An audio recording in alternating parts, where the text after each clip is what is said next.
In late July 1944, the Titanic struggle to liberate Europe that began in the first week of June was mired in stalemate. Allied armies had failed to achieve any of their objectives on the originally prescribed timetables. Allied soldiers took valuable time to learn how to fight their way out of the claustrophobic hedgerows of the Norman coast.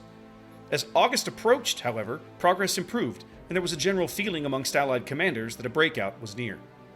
All eyes began to turn westward from Normandy, as the gaze of Allied commanders fell upon the ports of western France for their ability to simplify a logistics train that demanded every soldier, tank, truck, bullet, ration, and gallon of gasoline arrive to their battlefield by sea. Saint-Nazaire and Brest had been home to dozens of German submarines that had nearly starved the British Isles to death 5 years previously. Anticipating that German commanders would attempt to sortie their surviving naval forces as these cities fell under siege, the British Admiralty ordered Operation Kinetic in order to intercept any escaping Kriegsmarine forces. Among the forces deployed to support Kinetic was Force 27 under the command of Admiral Sir William Davis, comprised of HMS Mauritius, HMS Ursa, and HMCS Iroquois. Force 27 was patrolling the French coast between Brest and Lorient in late August when they made radar contact at night with an enemy convoy. The ensuing Battle of Aldearne Bay was a turkey shoot for the joint British-Canadian task force. 8 German ships were sunk and nearly 200 sailors were captured for virtually no losses. 2 days later, the Allies liberated Paris. Though merely a footnote in the grand scheme of the Allied victory in Europe, the clash at Aldearne Bay was a stepping stone to larger things for many of the participants. Admiral Davis went on to become Vice Chief of the Naval Staff. Iroquois served another 20 years in the Royal Canadian Navy. Ursa took part in the Suez operation in 1956. Even the smallest clashes can provide participants with vital experience and build confidence for future engagements. Today on Twitch, the organizers of the King of the Sea tournament on the NA server are proud to continue our new tournament series, WarGames.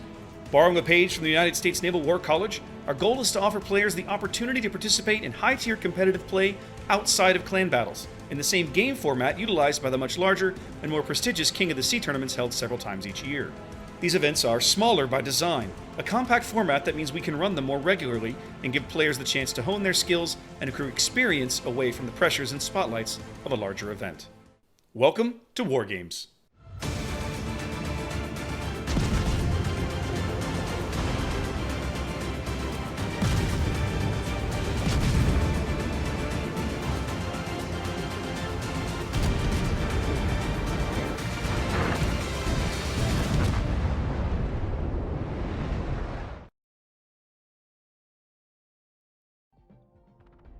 And what's up, everybody? This is Lord Zath, together with Sneaky Snake. Hello, everybody. And we're here to bring you some fun coverage of, well, WarGames 3. Sneaky, can you tell us what the heck is WarGames 3 all about? Absolutely. So, hello, everybody. Once again, this is the Sneaky Snake. I am an admin for the NA portion of the King of the Seas tournament, the community-run tournament. World of Warships, of course, Tier 10 competitive. And this WarGames tournament stuff that we've been doing, we had a tournament in July and we had one last month. It's just a kind of like a beginner tournament where it's the same rules, it's the same idea as King of the Seas. It's just aimed towards new and or inexperienced teams that maybe are a little afraid of participating in King of the Seas, but this is a great opportunity for them to do it because it's less stress. And there's still some prizes that we give out, of course, for teams that do well, but it's just an entry-level tournament, if you will, kind of like the G League and the NBA, just kind of getting your feet wet with the whole competitive thing. And this is the third and final WarGames tournament that we are doing before the big King of the Seas tournament next month. Yeah, I'm looking forward to that. King of the Sea has been awesome. It, of course, goes back to Supremacy League with APOC and Voss and all them starting the whole process with others. Sorry if I forgot any names. But the cool thing is, this is a player-run tournament. This is something that the players put on and said, you know what? The game is fun. Let's kick it up 5,000 notches. And this is what we end up with. And now we've partnered with other servers even, and we have King of the Sea. The cool thing is now Wargaming is officially starting to recognize it and saying, you know what, these guys have a great setup. Let's help them out. Yeah, absolutely. And that was kind of the whole intent with this series. And And honestly, each tournament that we've done, Zath, we've had more and more participation. And generally, this is a 16-team tournament, but we actually have 20 teams today that will be playing. So it's nice to see that more people are getting comfortable just coming out and doing this. And like you mentioned, all of the other admins, C Raptor's not here today, who you're usually his co-commentator. Vass is away as well. All of those other guys, Quad, myself, who are here today, doing a lot of good work to make this happen. And it's great to be along with you, buddy, to co-commentate. And we got some really good matchups to look forward to. Absolutely, it's been fun. We've commented before. Raptor was with us too, so it's unfortunate he's not with us. But you know what? That's okay. That just means you and I get more talk time. Well, yes, and as I see in chat, Puddin's already a little upset that we will be talking more than usual, but that's all right. We just it's going to be a blast. It's going to be a blast for sure. Absolutely. Now, keep in mind the stream is 5 minutes delayed, guys. So what we're talking about right now happened literally 5 minutes ago, and you're going to be able to watch several of the matchups. Currently, I'm looking at the tournament website, and I posted it on the Twitch chat. But you can see here all 20 of the teams, and it's just amazing to see so many teams. I mean, sure, there's teams that we normally see like Sun Tzu Warriors, Cutie, Kantai, those are people that we've seen throughout plenty of previous tournaments. But now we're seeing a lot of new teams as well, which is exciting. Yes, absolutely. A couple of the teams, Zath, that I'm really excited to see how they do. Now, just so you guys are aware, some of the team names that you might see are not reflective of the actual clan name. This is part of the rules. You can make up whatever team name that you want. So with that being said, Yikes, who finished second in clan battles, they're playing in this tournament under the guise of Please Aim CV. We have Neptune, Nep, from the NA server as well, another Hurricane level team that's participating. Buenos Noches is a clan some of you guys have probably seen around. Sep, Skillfully Exceptional Players, they're another Hurricane team.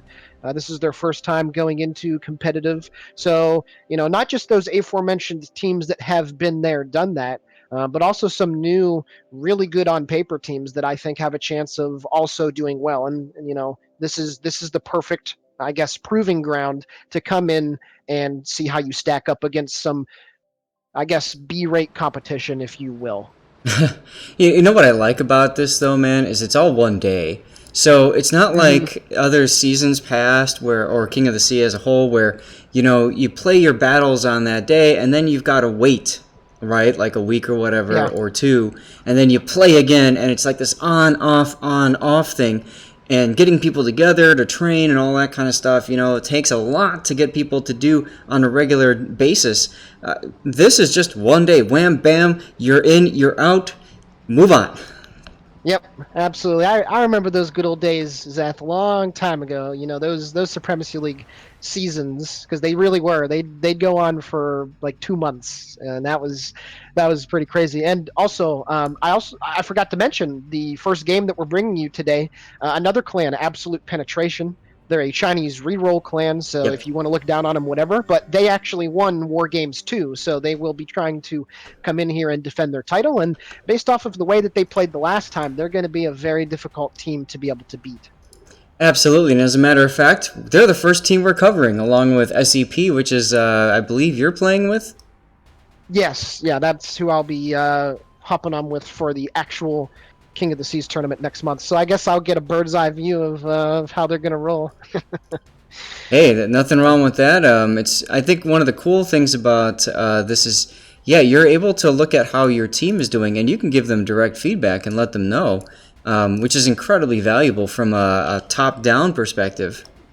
Yeah, certainly not during the course of the game, but no. Yeah, I get you for sure. Yep, exactly right. So it's currently 1:54. The games are set to start at 2 o'clock. That's Central Time, so 3 o'clock Eastern Time. And we've got three it's a best of 3 series, and then we've got basically 3 rounds that we'll be bringing to you. All said and done, should be finished around 7 o'clock-ish Eastern Time. But that all depends on the teams. If we have wipes of 3-0, we might be done a little bit sooner. We'll see.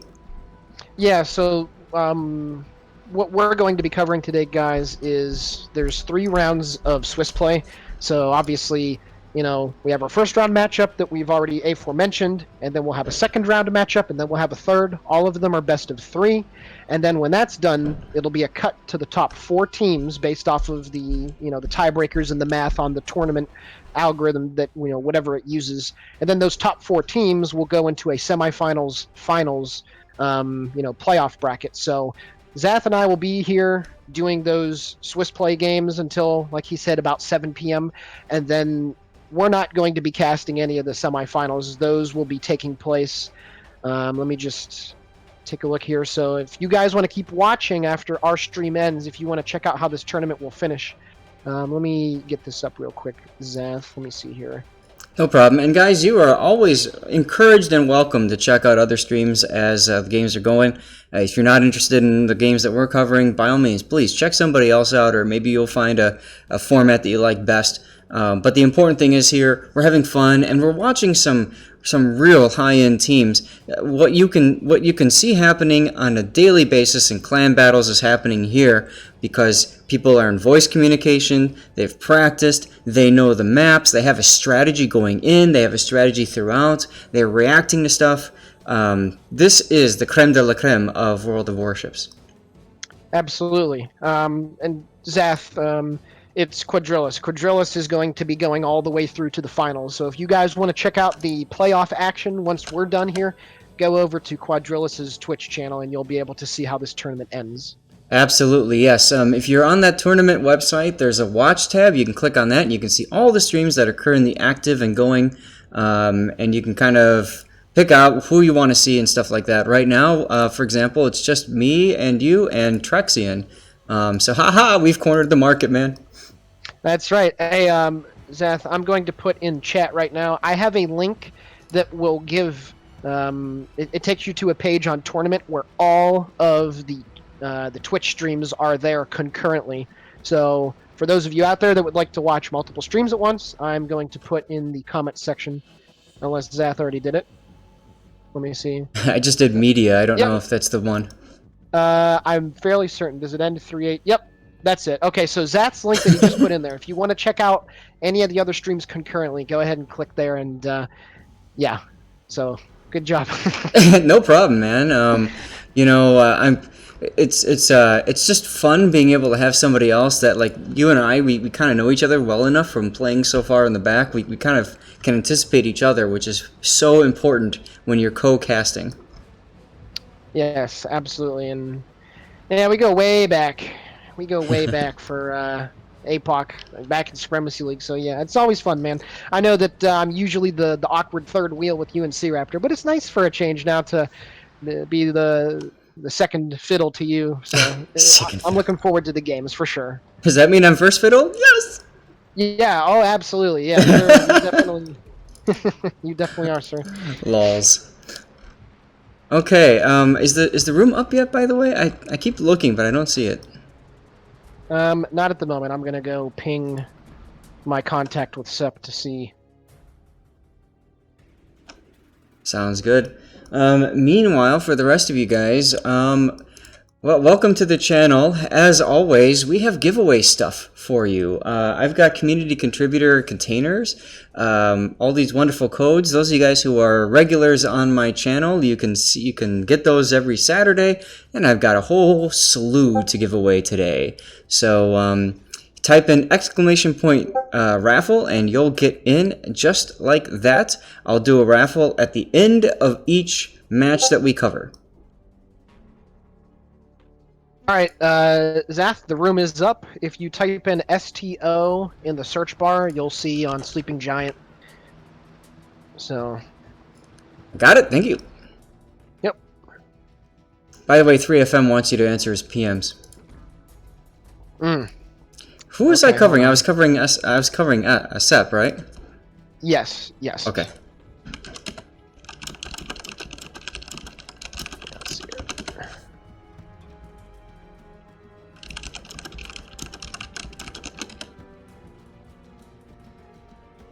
So cool seeing you with the clan tag Kraken as well. Yeah, man. Thanks for Thanks for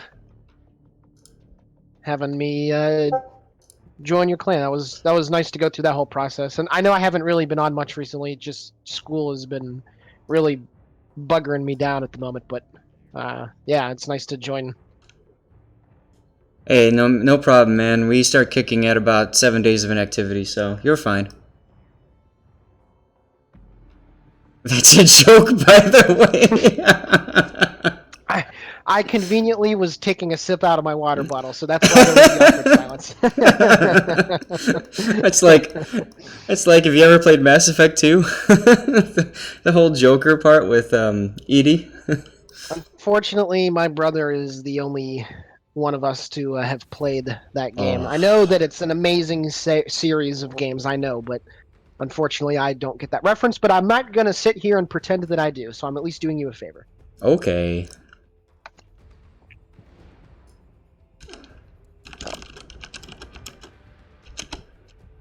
So while we're waiting here, guys, this is typical, especially at the start of a of a tournament like this, trying to get people into the training room, get them ready to go, that sort of thing. So bear with us. It's going to take just a little bit of time to get all set up, but once it's going, man, we're just going to start. Absolutely, and we get the pleasure, Zath, of Sleeping Giant as the first map. What's your opinion on this map? I know it was introduced in King of the Seas 6 to some chagrin, some, I guess, positive reaction. A lot more negative, though. What is your opinion on this map? What do you think? Well, I'll tell you what, and I just flipped back to the maps thing here to look at it, but, you know, the thing about Sleeping Giant is that Gambit at A. Like, if you can cap A and put, like, a Wooster or something else in there, it's really hard to dig them out. That being said, it's incredibly risky sending one ship and one ship only there. Yes. So that's kind of tough. Meanwhile, you typically end up getting the fight down the east side, and no man's land is right dead in the middle. I mean, if you go down the middle, you're just going to get whacked, typically. So, I mean, and the cool thing about Sleeping Giant, I guess, is that there's really 3 zones to watch out for. There's the 1-2 flank, right, all the way on the west. There's the 9-10 flank, all the way on the east.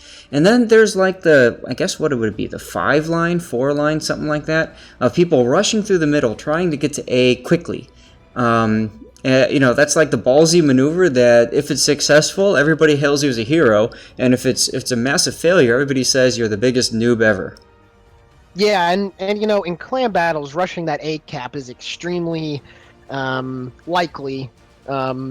Amongst the better teams, it's something that did happen a lot, especially in the last clan battle season. Like almost every game, somebody would try to do that. Now, of course, with this, since it's the King of the Seas rule set, we have Sky Cancer, as people call it, with the carrier, and it makes doing it a lot harder. However, even in past King of the Seas tournaments with the last one, we did see some teams make a very heavy push to A. I remember very vividly in the semifinals, ZR actually had a Henri the Fourth of all things just charge straight into A, and it threw the biggest monkey wrench in PSV's plans, and they had no idea how to deal with it. And it was something that was so unexpected that I don't think that teams are going to get caught off guard on that as much anymore, because people understand that that's a common play to make.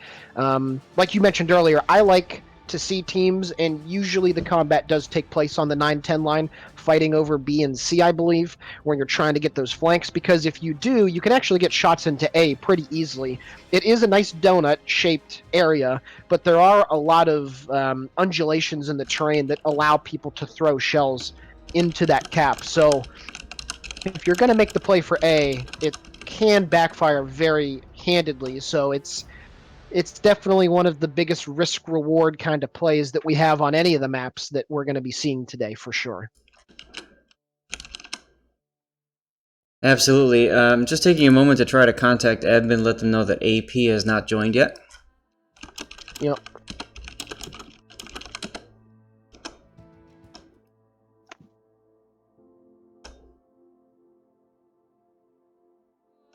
And that's the cool thing that about this map here is, and like you were saying, you just never quite know what's going to happen.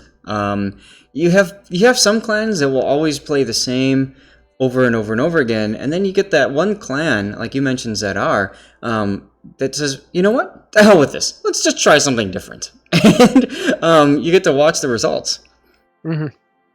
Yeah, absolutely. It does. This is probably one of the faster or the most fast-paced map that you will find, just because, like Zath said a million times already, that A cap, there is some crazy stuff that goes down on more than just occasionally. Let's put it at that. So I would imagine that you might see a bit more passivity with the teams that we have, because both of them are, good. AP established themselves. SEP is a clan that's formed that has plenty of competitive talent. I would imagine something like that might not happen, but again, all bets are off with this map, and it really is just kind of a crapshoot. Yeah, you have no idea what to expect. I mean, the game could be literally decided at the A cap on this map, or it could be decided on the east side. Yeah, and that's the most likely.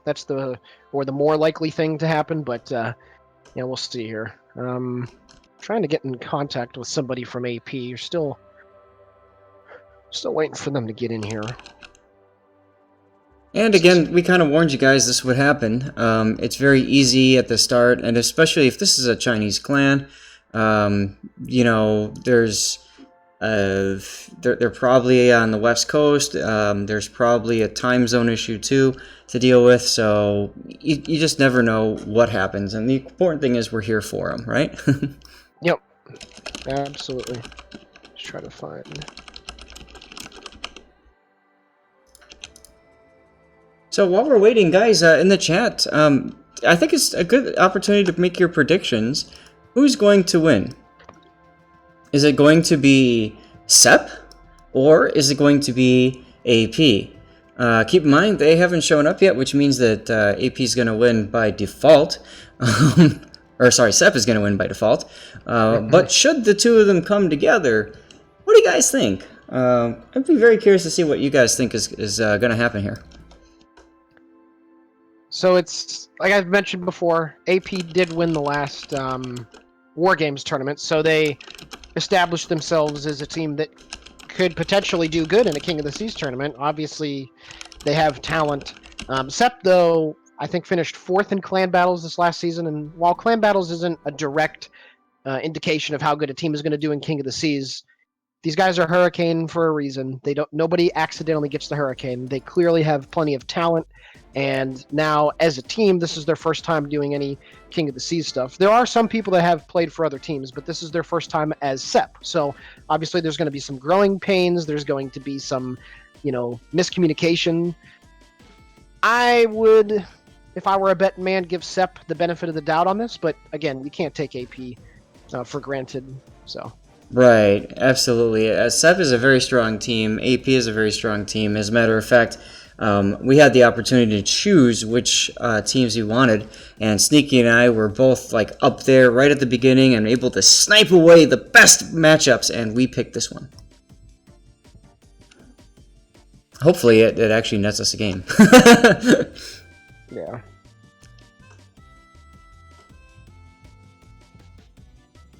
Now, how do the rules work here? If there's a team that's a no-show, Sneaky, what happens? Let me just pull up the rule set again. I'm fairly certain after 10 minutes. I just want to make sure I'm. Let's see here. There's the Google Doc. Probably should have had this open beforehand, but that's all right. That's okay. No worries, man. It's all good. Let's take a look here.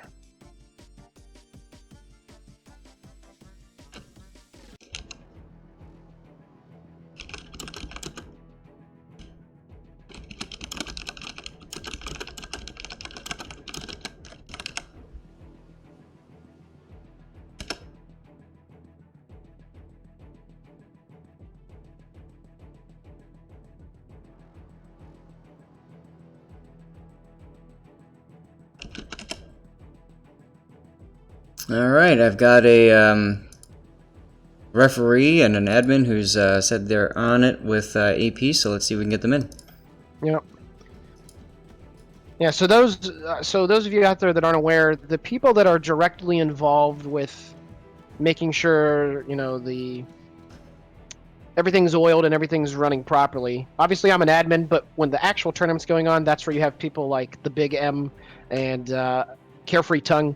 Those are guys, the refs, that are actually proactively figure out disputes, helping people get in the training room, stuff like that. Things that, since I'm streaming right now, I just, that's too much on my plate. So a big shout out to those guys that actually go in there and do the dirty work to help keep everything rolling along. So yeah, they're on it right now. But yeah, I'm looking at the rule set. I mean, it's, for King of the Seas, it's like 10, 15 minutes afterwards. If they haven't shown up, then it's a forfeit. Right. Let's see. Yeah. I'm not sure where they're at. That's odd. Of course. I wouldn't. That one. Huh? If they don't show, of course we would pick the one where one team doesn't show up. So now we gotta. We'll have to go find another one, I think. Well, keep in mind the other ones have all started. Yeah. Well, one that has started that doesn't have a stream team, because we don't have enough stream teams to cover every single. Right. So we would be covering match 2. Yeah. All right. So, yeah, they're on it right now because we're past the time that they should be in here. So. Right, which means it's typically going to be an automatic nope. But I mean, this is like a small time tournament, right? It's not meant to be like the end all be all. So honestly, personally, I'd rather get games in, but I can also understand if they're delayed, that delays the entire structure after these 3 games or 5 games.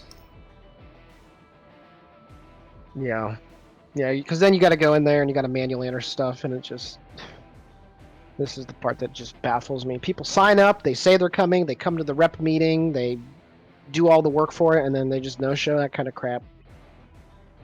Oh, it gets me.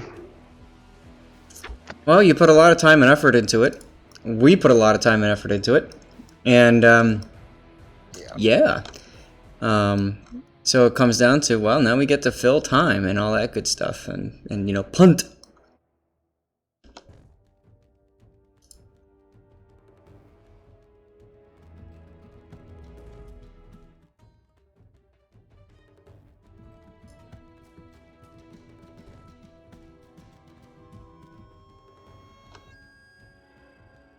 Now, here's the question, Sneaky. Do they forfeit all of their games?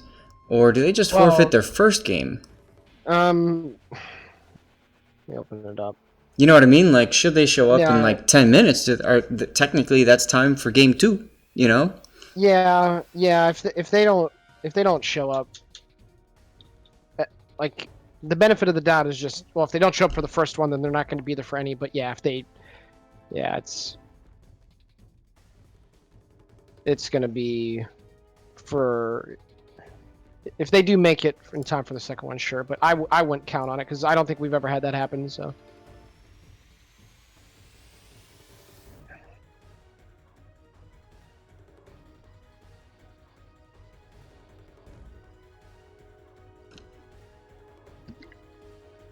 All right. Well, I guess it's time to start thinking about who else we can see, huh? Yeah, let's take a look here. All right.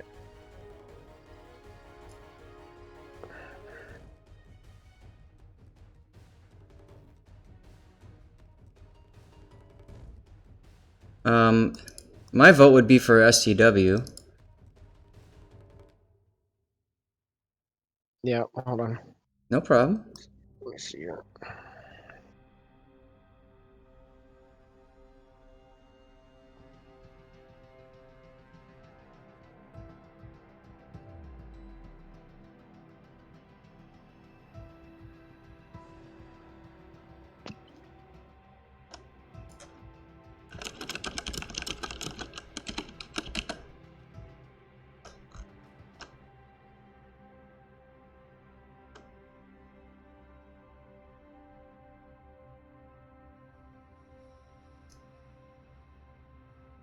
Oh, sounds like Weebs was also a no-show.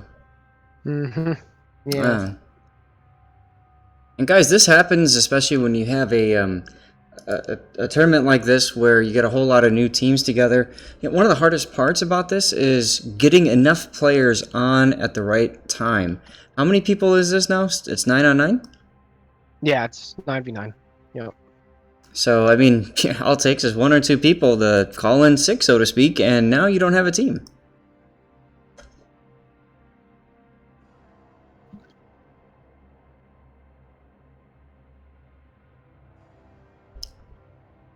What?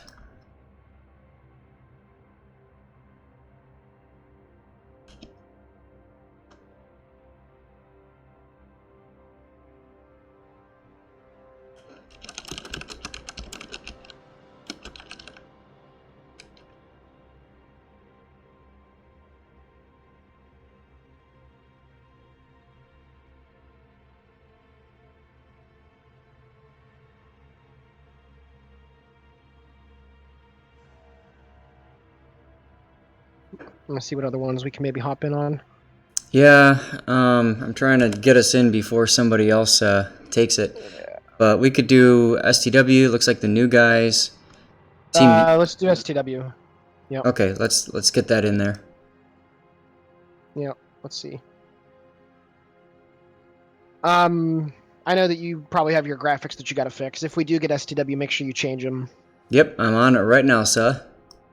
By the way, graphics are all brought to you by Quadralus. He did a phenomenal job, as always, putting everything together. It makes it super easy for streamers like myself to just come in and grab what we need. If you look at the graphic at the top, if you look at the scores, all that stuff, he did it all.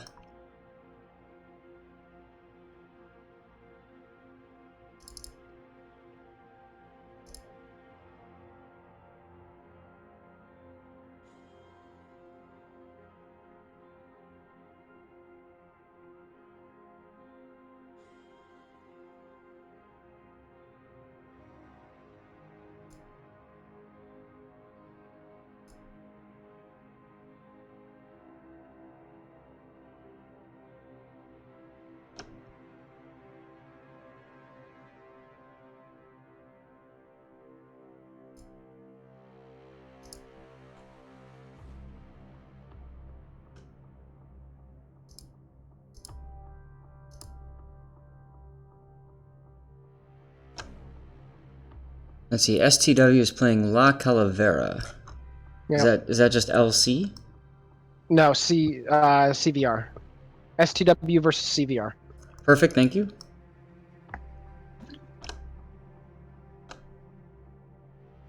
Yeah, we're gonna request for that. Already done, good sir.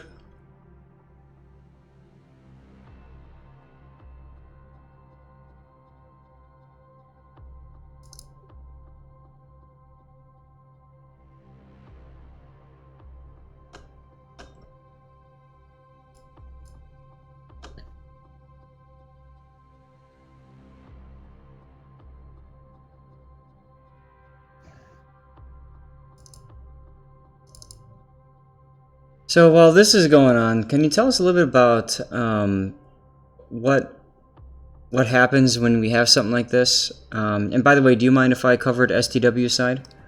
No, not at all. Okay. That's fine. Let's just find one of their reps and let them know that we're gonna be jumping in from their second game on. Okay. Remember, it's Kildare. It's regular STW, not the STWO. Gotcha.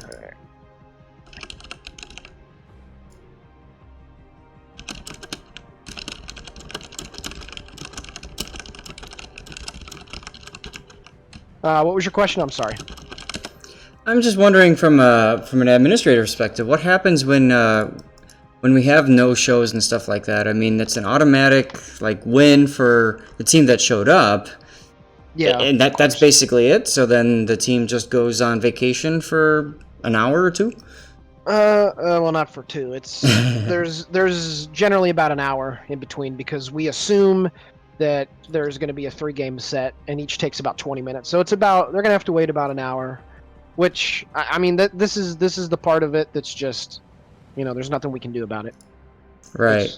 It's just the way that it is. So, and that's the part that sucks, because then we have to jump through hoops to get we have to jump through hoops to get the tournament updated properly with the scores, and sometimes going in there manually doing it is a hard. Luckily, the Big M from QD is our tournament expert that knows a lot more about it than any of us do, so he's the guy that will go in there and manually enter stuff. But it's a hassle that is unneeded because people aren't responsible. That's the case, and I don't care if I'm calling people out. It's absolutely frustrating. So, I also got in touch with Kildare. He's gonna let me know when their game's over.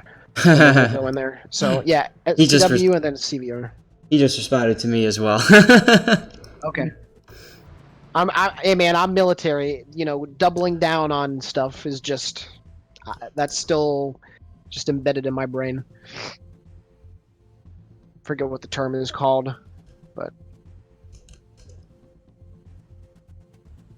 also Zath. I'm glad to see that your replay theater continues to increase in views and likes and everything, because I know when you started that, you do a lot of replay theaters, and I'm really glad that it's continuing to be what it is. Like, it's turning into a nice little niche in the community. I really like it. Well, thanks, man. It's you know what? It's been a lot of fun. It's had its ups and downs, but the cool part is, I've got players that are sending in stuff, and it's not just they're like, oh man, check out this great game I had. It's games like, man, I did this and I thought it was great and stuff, and check it out and let me know what you think. And I think that's the coolest part. Even those really awesome games, man, like, there's little nuances, right? There's little things you can always learn. And I had somebody post a comment on one of my recent releases and said, oh, well, let me showcase how bad I am so people can make fun of it. And it's like, that's not the point. I mean, like, the whole point is let's help this player out. And more importantly, kudos to that player for sending me a replay where, maybe they did fail and blow up and stuff like that. I mean, that's embarrassing, sure, but more importantly, let's fix it so that it doesn't happen again. Like, that's the important thing. Yeah. Absolutely. And obviously a lot of channels out there, ours included, we showcase on our community series, really good replays. And it's a nice little niche that you've drawn out, because obviously you're a pretty good player at the game, and you're able to effectively articulate to people, hey, this is where you done goofed, hey, this is where you did well. So, it's a nice little niche that you have, man. It really is. What's amazing is there are some games where I don't even notice things. Like, I've had games before where I thought they were losses and they were actually wins because it literally went down to the last second, and I'm like, you lost, so it's the important thing is, and this is maybe unusual, you get a lot of people that will go and they'll feature replay, and they've seen it at least once already. So they're like, okay, now watch what this guy does here. I don't like doing that. I like to just watch it as it's happening. And so I'm reacting at the same time the player's reacting. And I think that's the important part, because then you're putting yourself in the player's shoes and able to respond as it happens, not, oh, well, why didn't you do this? Because wait 5 minutes and see what happens. Mm-hmm. Yeah. For sure. Man, this is really getting to me. It happens. I mean, it is what it is. Now, the nice thing is their game should be done in the next couple minutes here. Yeah. Yeah, look at that. We had 1, 2, 3, 4, 5 teams. It just blows my mind, man. We do all this work, have the reps meeting, tell everybody everything that's going on, and then these are the same people that are going to complain to us about how crappy that we did as admins, and that we didn't do this or do that or whatever, and that's the problem. It's those people. Yeah, it happens. I mean, you know, I just appreciate the fact that there's a lot of this support, that it's out there, and Yeah. you know, I mean, yelling at the refs is part of the game. You know what I mean? Like, You don't say. For sure, man. so I mean, that's part of any sporting event, right? By the way, Kildare has the room up. I just joined in. Okay, good. All right. Good. Good.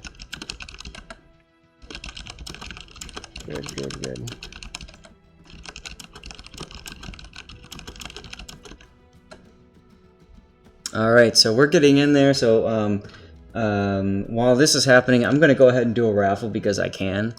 Yep.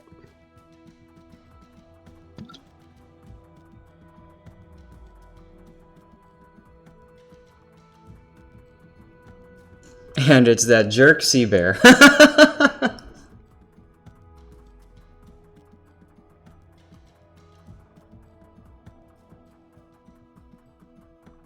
Sea Bear has been with us forever. Sea Bear's he's a good man. He's a very dedicated man.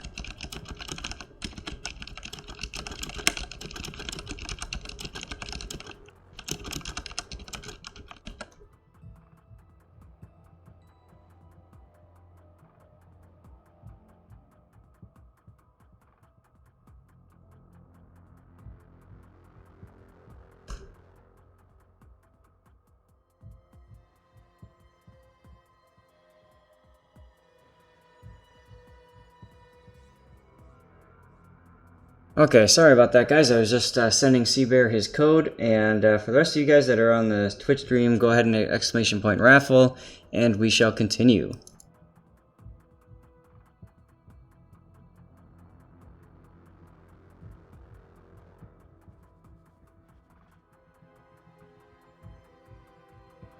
Oh, it looks like STW was delayed too. This is their first game. That's fine. This is gonna be a long day. Oh, my wife's not gonna want to hear that. Nah, it won't be too bad. It won't be too bad. That's why we have that very large amount of time in between rounds, just for stuff like this.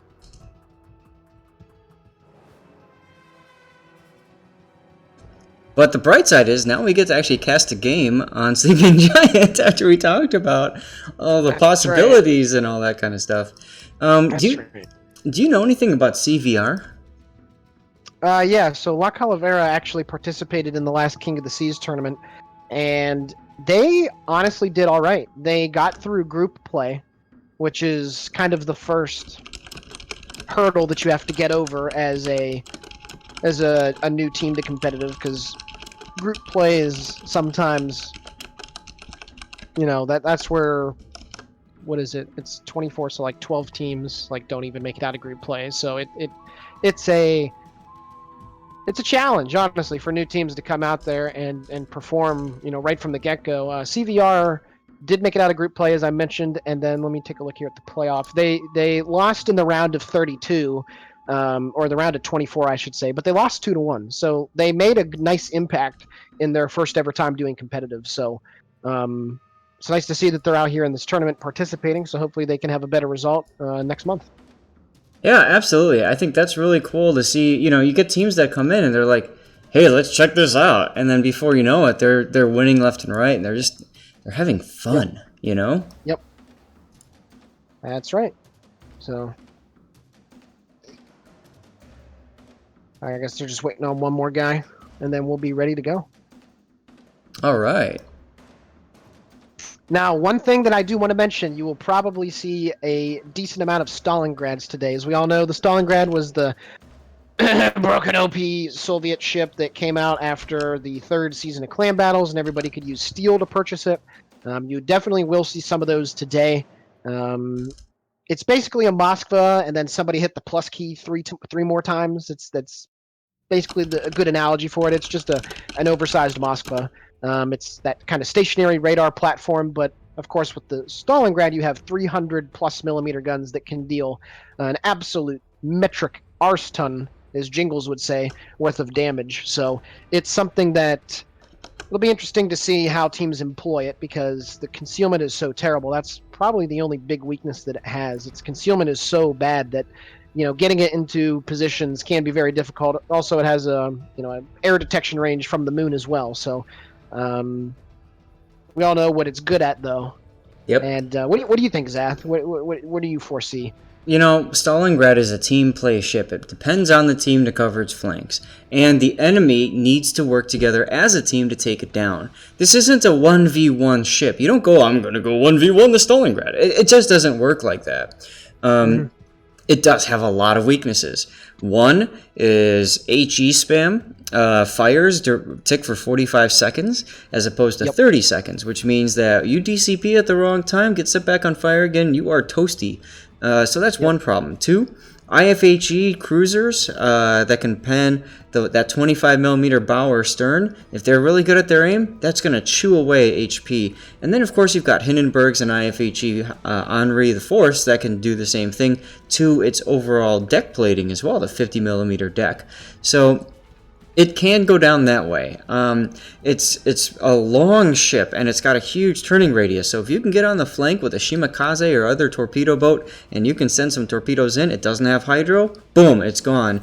And don't forget, this is King of the Sea rules, which means aircraft carriers are in here, and AP bombs demolish this thing. I don't care that it's got defensive fire. It's not going to help. Nope. Not at all. So I know that the Midway is a unpopular pick for various reasons that have been well documented, but it's definitely a threat. If the enemy team does decide to bring one, it is definitely a threat. Do you have your Erie selected? Just double checking. Yes, I do, sir. Okay, sweet. So it looks like we're going to be starting here momentarily. Finally. I'm just happy to get a game in. There's people that are watching on Twitch right now, and hats off to you guys for sticking with us and checking it out. We're all here because we love the game. We're all here because we have nothing else better to do on a Saturday. It is what it is. That's right. Okay, here we go, buddy. And we can finally transition. Yep. STW, an old clan from SL that still has some Unicum level talent, going up against a clan that did King of the Sea 6 for the first time and participated pretty well. So should be a good matchup here. Absolutely. Like you said, STW, they've, what I really like about them, if I can make a little plug for them, but I really like how they're a very social clan. They have lots of social events. I think it's like Tuesday and Sunday or Saturday or something. They get together, they'll go in a training room, start to blow each other up. Mm-hmm. And a lot of times they get, they'll give out doubloons and stuff like that. So it's just kind of a fun thing to do as a clan. So I think that's awesome. Yes, sir. All right. Mr. Zath, on my side, we have a very unique lineup. We have a Hakuryu, Montana in a Grosser Kerr first, and then CVR is going with no destroyers. They have a pair of Henri the Fourths. They have a Hindenburg, a Zau, a Moskva, and a Stalingrad. What's STW got? STW's got a Midway, most likely with AP bombs. It's got Montana and Republique. Des Moines, Worcester, Zau, Stalingrad, Erie, Gearing, and Grozovoy. So about as different of lineups as you could possibly get. Basically. Yes, yes, exactly right. Now I'm tabbing over to the carrier here, and away we go. So the interesting thing is Midway versus Hack. Midway's got those AP bombs. It can wipe away cruisers. You'll note that there are no destroyers on the enemy team or on your team CVR, which means that those AP bombs can hurt all but two, I guess, of those ships. Yep. We got a very interesting deployment over here, Zath, and it is kind of in keeping with what we come to expect with this map. Every single ship of CVR, with the exception of the carrier, of course, is making for a push down the 1-2 line. So they are all going over to A. And we were talking about that earlier. That is a ballsy play. That A gambit, if they can cap it and they can hold it, they might be able to turn the game around or at least dictate what happens in it. CVR now being detected, and that's, again, we've got carriers, so you can't expect to be stealth all the way. 3 of those cruisers have now been spotted. STW knows that at least a significant force is heading to A at this point. And this is, again, the thing just about competitive King of the Seas style. The carrier kind of evens the playing field so much so that you're going to get the early spotting. So you're going to know the general idea, the general intent of what the enemy team is doing. So right now, STW knows that the vast majority, if not all of the ships for CVR are going over to A. So now what I would imagine they're going to try and do is put themselves into a position so that they can get a lot of flanking shots on those CVR ships. All 8 of CVR ships have now been spotted, so the gig is up. Meanwhile, STW, of course, has done a typical split for AC. The group that's going into C already knows that they've almost got B for free now, too. And they've been clicking the mini-map. They're clearly communicating, hey, this is what we got to do now. So CVR is kind of putting themselves into a corner here, saying, I have to win. Henri just took a big hit, yeah. That was half of his HP. I would imagine the Republique over north of C was probably the blapper of that, because that's the angle to work at. And we got more shots coming in right now on the Henri. Yep, and as I mentioned before, Mr. Zath, this pushing an Henri into A, ZR did it in King of the Seas 6, and now it seems like a good deal of teams try to emulate that kind of play that they made. So, you know, it's a generally good play. However, it depends on the people at C not being able just to do whatever the heck they feel like. And here's the problem. The Henri's in there. Good job, Henri. But now, you know, you're kind of stuck there, and everybody in C is going to start spamming you like mad. And then you've got the carrier coming in, too. Nice dodge by the carrier there of the strafe. And torpedo bombers will punish the Henri now. Yeah, he's going to get a few of them off. It looks like maybe 2. Yep, 2 torpedoes off. I think he's going to eat 1. Yeah. But that's it. And right here, yeah, and right here, this is what happens when you kind of go on one side. STW is already so far south along the 7-8 line that they had a multitude of ships, including the Zhao and the Wooster, to get shots on him. And like I said, going into A, it sometimes is just a death trap, like you just witnessed there with the Henri. So. And now CVR is in a corner. Like I said, B for free, C for free. Down a ship. I mean, this is not looking good for them at all. No, and you know, when you have a lineup that has no destroyers, you know that you're going to be at a disadvantage on the capping game. You know that it's a more mid to long game play because you're not going to be able to get those early caps like STW is right now. So what you have to do is you have to be able to get kills. You need to be able to focus fire. Oh, well, that Worcester took a big hit. Yeah, where is that at? Oh, over there at CCAP. Interesting. Whoa! Oh! Oh, don't tread on him. He just got treaded on. Well, I would say that they needed a quick kill to kind of get back in it, and that's what happened. Focus and fire. Both of the BBs, I would think, the Kurfürst and the Monty were able to get the nice 1-2 punch there, so. Oh boy. Just when you think you got this, because you got the first kill, you see what happens, how easy it is to make a mistake in this and get punished as a result. Yeah, it appears that CVR's Hakuryu was spotted for a brief moment there. He did take a couple shots. But right now, STW has the board position. They have ships that are able to get crossfires into A. The only thing that they could really do wrong right now... Oh, yeah, I saw that. Right through the gap on the Moskva. The Moskva thought he was safe because of the island, but that island only gives partial cover in certain places. Yep. The only thing STW could do right now to mess this up is to move in and push in piecemeal. They need to keep their forces together. This is, you know, they got a great board position. They got 2 caps. They should be feeling pretty confident about themselves right now, in all honesty. Now let's talk teamwork for a second. The Des Moines here probably hasn't fired a single shot in this battle, but it doesn't matter because he's able here, Mr. Ryan Joe, is able to both use radar and then cycle the hydro, assuming he's got hydro, to keep these guys spotted. Yes, sir. And something interesting also, when you go with all of your ships to one side of the map, like CVR did, that guy, Ryan Joe, doesn't have to worry about getting blacked because he only has to angle from one general direction. If you send your battleships to different sides, you have to worry about potentially being caught in a crossfire. But both of the BBs aren't able to shoot at him, so Ryan Joe is honestly going to be able to sit there for a very long time and influence the battle, like you mentioned, with his hydro and or his radar. Interesting to see the Hindenburg try to head off the advance, and it looks like he was partially successful, forcing the Grozavoy to turn back, and he's in a position where nobody can really hit him, although he's backing up. And possible blap coming, we'll see. Yeah, we also got a bit of a collection of ships here. The Zath and the Moskva for CVR are sitting just to the northwest of the mouth of the A cap, and I would imagine that STW's DDs might be trying to get into a position where they can get a nice angle to launch torps down that azimuth. Uh-oh, Claw's boss just got spotted on the midway, and he's taking some shots.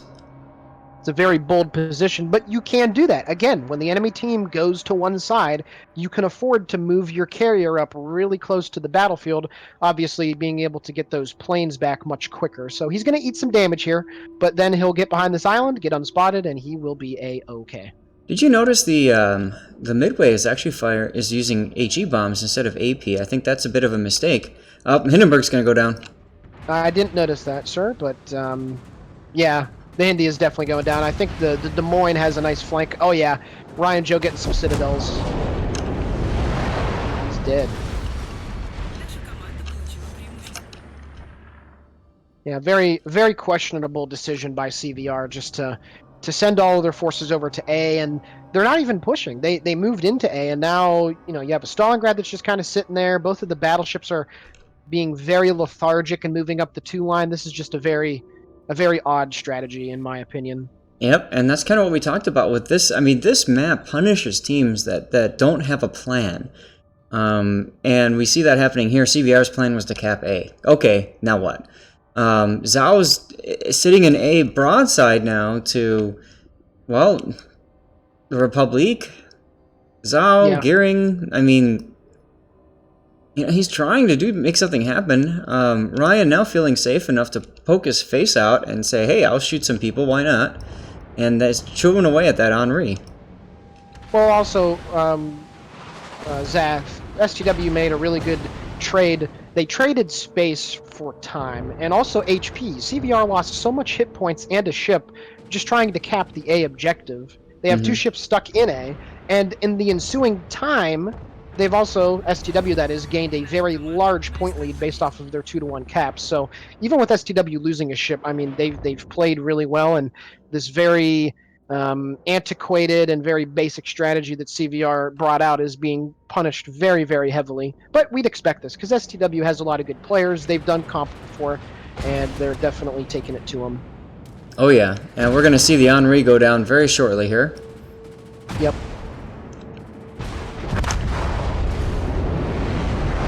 That opens up about, what, 500 point lead? Yeah, I'd say at this point it's pretty much unthrowable for STW. I'm not sure how they could goof this up. Yep, this game is over in 1 minute and 45 seconds or less. Ooh. And you see also STW's Montana Deviathan doing a very good job of just kiting and baiting away those Calavera battleships, because of course if they want to turn to the right, they're going to flash him a broadside, so he's in a perfect position to get big hits on those guys as they continue their push to the east. Absolutely. Now let's rewind and talk about if they wanted to make a defensive play. A Hindenburg and an Henri aren't exactly the best defensive players. I would have instead put the Stalingrad and had him bow on at that island. Because he's got that bow that just says, I don't care about anything. So I think it's a little bit of a improper utilization of ships as well, as we see them slowly but surely pushing and closing the noose on ACAP. But like you said, they know they're going to win, so why push it? Yeah, there's no reason. I mean, none of the STW ships right now on the in danger of dying. Even Defiathan still has a third of his HP, and he'll be okay. I think that this might end on points before any kills potentially happen. So, yeah, nope. CVR's Kerfurst is going to go down here. Seals the deal. STW wins game 1. Yeah, that was a very simple and antiquated strat. I'm not sure if how much practice they got in before this, but that was very surprising. I mean, CVR, they didn't get to Typhoon accidentally. Typhoon is a respectable finish for clan battle, so I would imagine that they would have had a bit more of a strat, but STW, they did well. Especially in this last season, you would definitely say, hey, a Typhoon clan is something to worry about. Yeah. But I think we're seeing a little bit of communication breakdown. I think we're seeing a little bit of, well, crap, we're used to playing this way. There's carriers now. What do we do? And you can see the impact that carriers have. It's that all-knowing eye, the ability to see what the team is doing when they're doing it, and to help your team respond appropriately. Yeah, for sure. For sure. I'll be right back. I need to go to the bathroom. All right.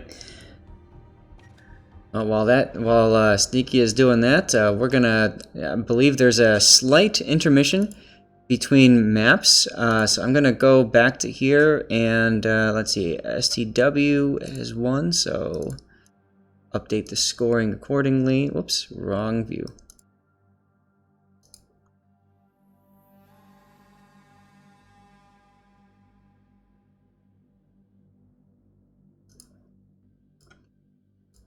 Ta-da! There we go. Okay.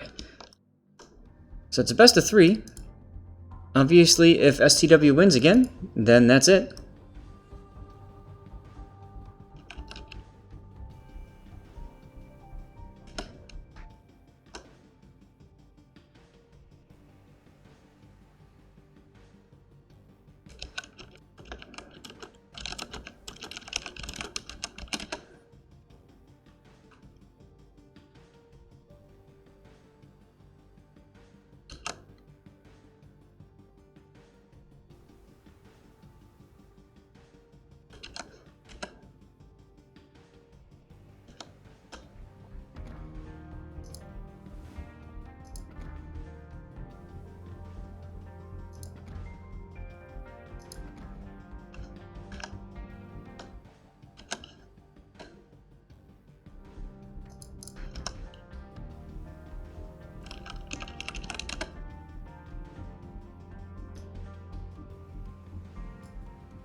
Okay, sorry, I was just reporting the match, which is something I haven't done before, so yay.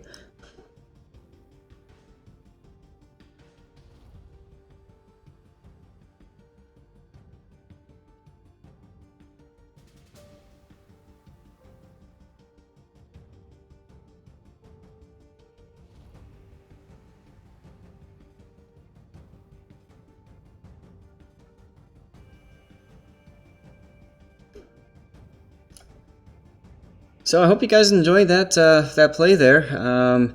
You got to see why Sleeping Giant is such a tough map to play. It forces the teams to separate, and you can kind of help the other side, but it takes a little bit to get into that position to do so. Alrighty, sir, I'm back. Welcome back.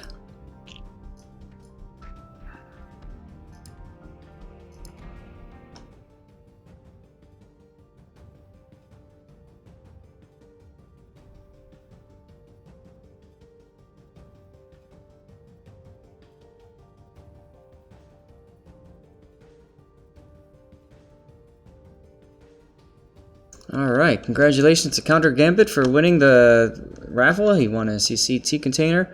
Seabear reporting in that he won 100,000 free XP out of that container he earned, so that's exciting.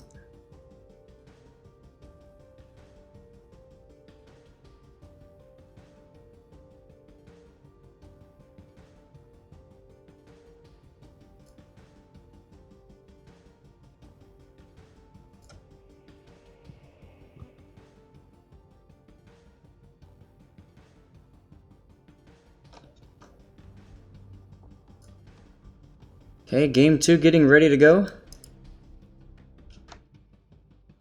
Now it's a best of 3, so if STW wins this, then that's it, and that's a wipe. And then we will probably be done just in time for the next round to get started, so that's exciting. Yep, and our tournament expert has already made the necessary preparations, so we shouldn't have any BS or delay. with the second round of games that we'll be able to cast, Mr. Zath. So it should go fairly nicely. Sounds great. I mean, that's the thing, right? All the teams that are here are here, so it's not like Yeah, for sure, for sure. So, Warrior's Path, yay or nay? Do you like this map or do you not?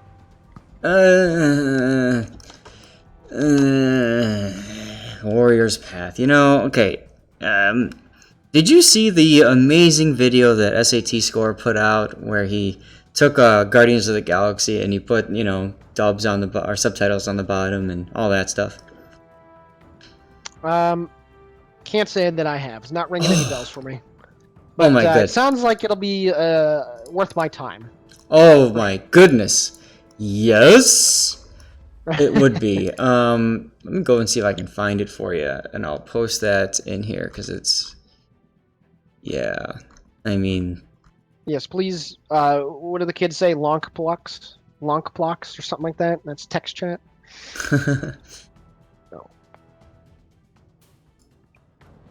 No. And I know this is gonna make Puddin happy. Kildare says hi, Puddin. I know that you have a man crush on him, but just want to let you know. I can't wait to see his response in chat. You are so weird. What? Puddin loves him. Like, every time we come across him in game, he's like, yes, Kildare. Oh, you know he used to be part of STW, right? Oh, yeah, of course. Yeah. So.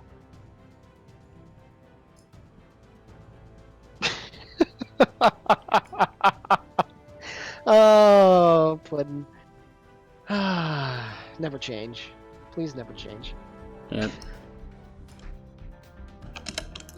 So, you get an infinite amount of codes to give out to people, don't you? Oh no. I get we get a list of codes to give out each patch cycle now. It was originally every month. And we get codes based on our activity and stuff. So okay. Basically, the more people that comment on our videos, that watch our videos and stuff, the more codes we have to give out, which makes perfect sense. And so I'm able to use them when I do my Saturday streams.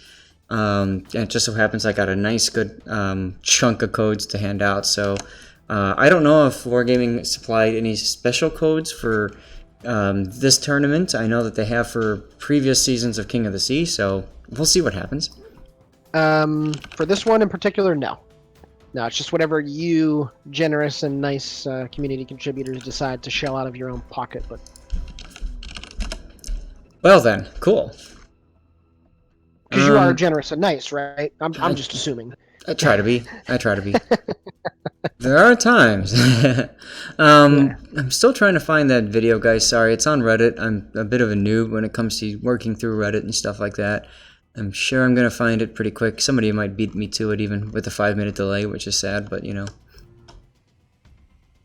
Meanwhile, so Warrior's Path, the problem I have with Warrior's Path is that ACAP, you get so much static play between both of the quote-unquote safe islands. It just kind of gets frustrating. Yeah, for sure. Wow, did Counter Gambit, I think he got 15,000 coal. Yeah, he did. Holy yeah, he did. Crap. Wow, man. That's awesome. Like, I opened my 20 super containers for that event last weekend, and I didn't even get any coal, so that's awesome. Wow. It's official. You are nice. Very nice. Yay, I'm nice.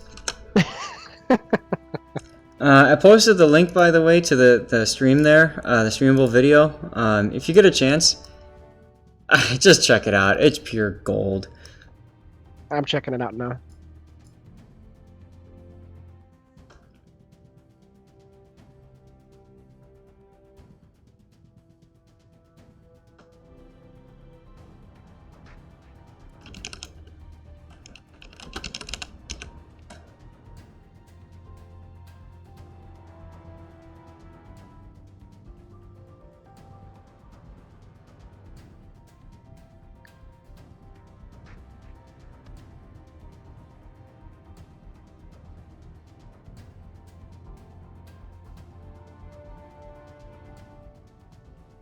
This is amazing. Isn't it great? Do you have any idea how many Groots I came across in ranked?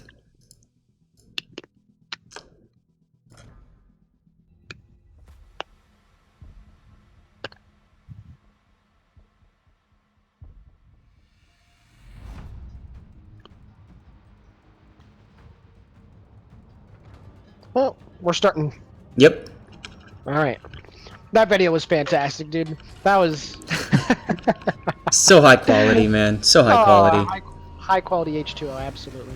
He did another really good video too with the Mulan, that little cutscene video, whatever, with I saw that song one. and all that, and she's got to go up the pole to get to rank 1.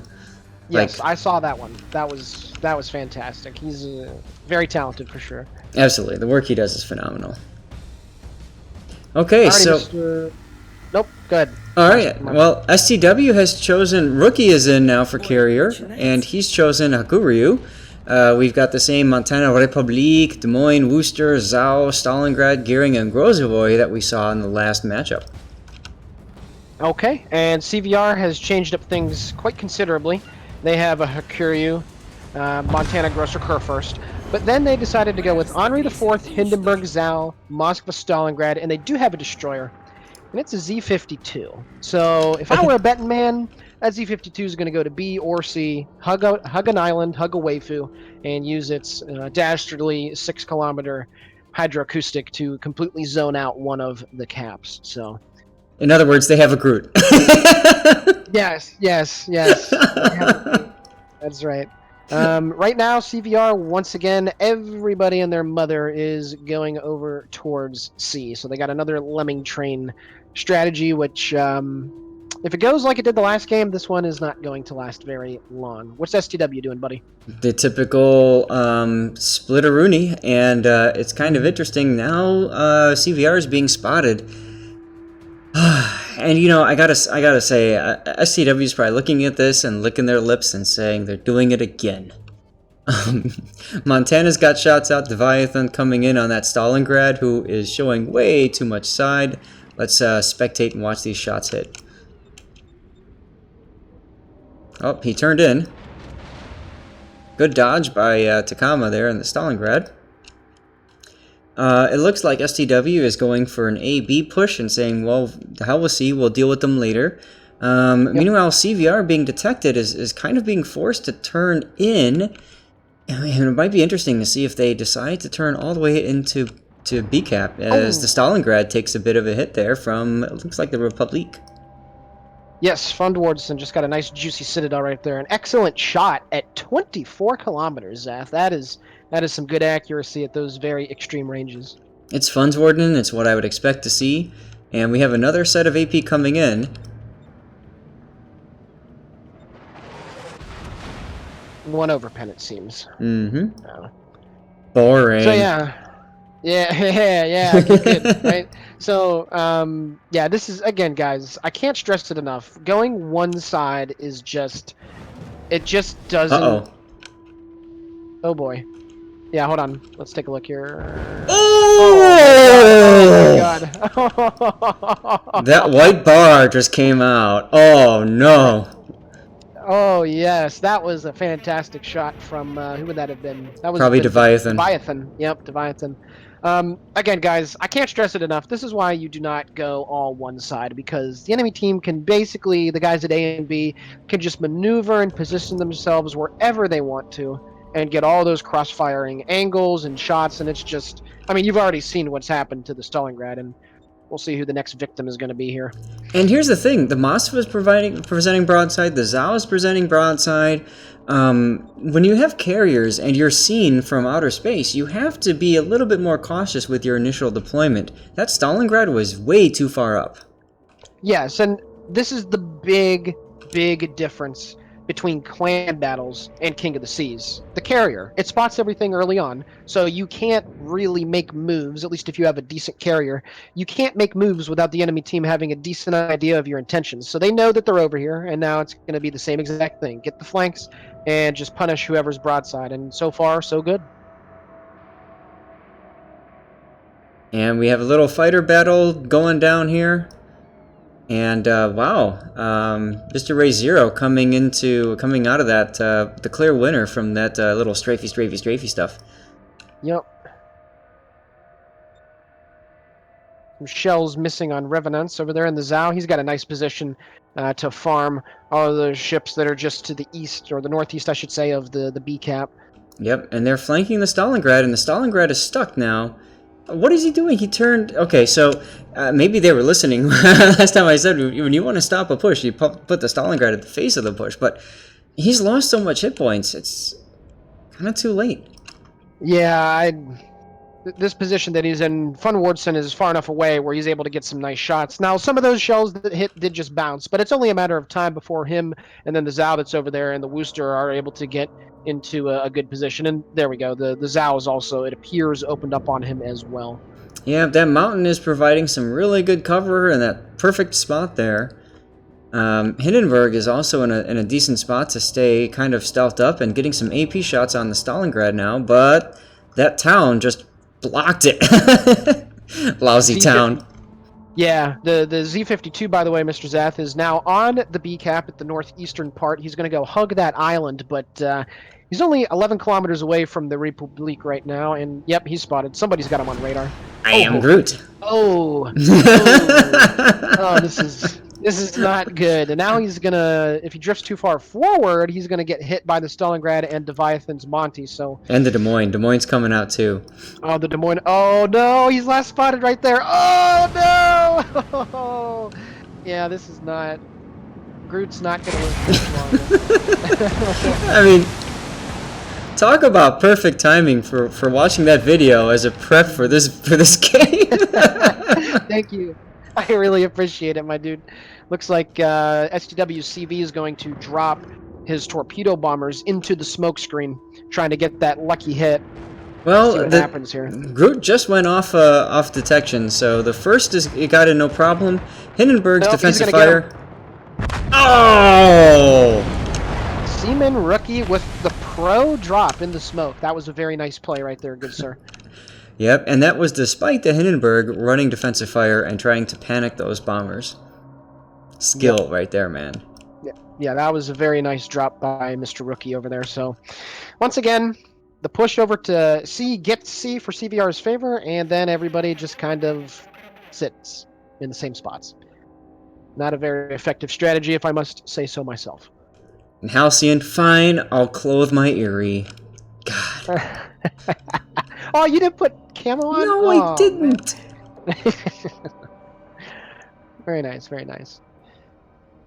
But look at, once again, so, I mean, CVR completely flanked now. You've got the group at A that basically says, come at us, bro.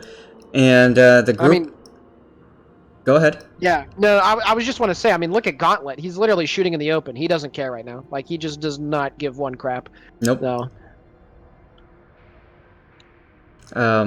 You know, the Moskva trying to do Moskva things here, but he can't go too much farther. He's going to give that Stalingrad war, you know, okay, I get it.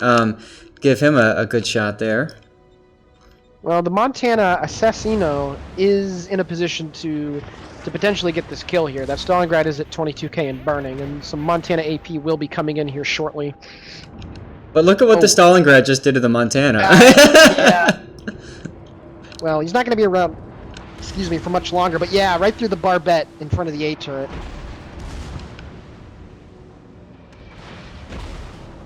He might be able to do it again here. Let's take a look. Now he's taking a pot shot at the Henri. Yep. Oh. Yep. Oh, and look at that. That AP, man. That AP is just brutal. Well, you can't show side. You know, I've encountered them in clan battles, and we've seen them do crazy things. But you know, there he goes. Yeah. So, STW with a little over a 300-point lead. CVR does have 2 of the caps, but they've traded so much HP on other ships to get into this position that it's very unlikely that they're going to win this unless they start getting more kills and a lot quicker. Here comes Deviant shots. Oh! Mm-hmm. Yeah, good shot by Leviathan. He's had a few really good salvos. Same with Fun Wardson. STW's BBs have been on point with their blapping in these two games, if I must say so, Mr. Zath. Yep, now we have a CVR desperation move. Everybody push into B now. And it's a little too late as the Stalingrad is going to go down soon. Just a question of who's going to get that kill. STW trading hit points a little bit more than I would like to see, but again, they're in control of this game, so Yep. it's a moot point or a Groot point maybe. Uh-oh. Yeah, that Stalingrad is going to go down here. Yeah, So here he is goes. the Henri the Fourth as well. Over on the 9 line, he is down to 3,000 HP. He'll be going down here shortly, I would imagine. Oh. This is what you never want to do in an Henri is go bow on, because you really can't bounce those shells from the bow. You have to be at a good angle in order to bounce them, and it's a very slight window for that auto bounce. I've done it in randoms against Montanas and just laughed my butt off, but against good Montanas that know what you're trying to do there, they're not going to let you bait into their belt like that. Yeah, Kildare took a pretty decent hit there from the Montana, about 8,000, but you're right, Zath. The Henri needs to be moving at or near full speed on the flank, over-exaggerating the angle to bait shots off the belt, or, quite frankly, just going so fast that the enemy ship doesn't, give enough lead. That too, Yep. but... And he had broadside shots on Deviathan. I don't know why he's using HE right now. He should be using AP with the reload booster. You can chunk them down so much. I chunked so many Montanas down in rank that way. And then you switch to HE once they wisen up and start to angle you. No, for sure. Papachan and the Zhao is... Ooh, Ryan Joe with some big, meaty hits with the Des Moines AP. Is he going to get the kill? Nope. He's healing and burning. Peppa is. But he's going to go down here, I think. Well, eventually.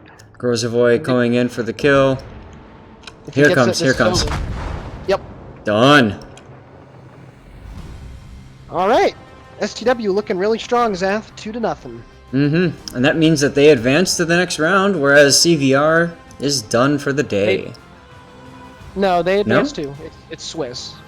Oh, okay. Remember, it's the Swiss pairing, so everybody plays 3 rounds worth of games. That's how Swiss works. Sorry, my bad. I'm a noob. No, you're good. You're good. That's why I'm here. At least I should know these things. I would hope. But all right, I'm gonna go get us hooked on for the second round. Sounds good, man. Thank you. Let's see if we got the round 2 pairings yet. All right, so once STW's thing gets, let's see here. Yeah, I'm posting it right now. Kildare is also posting it, but I'm beating him to it. Ha ha ha. All right.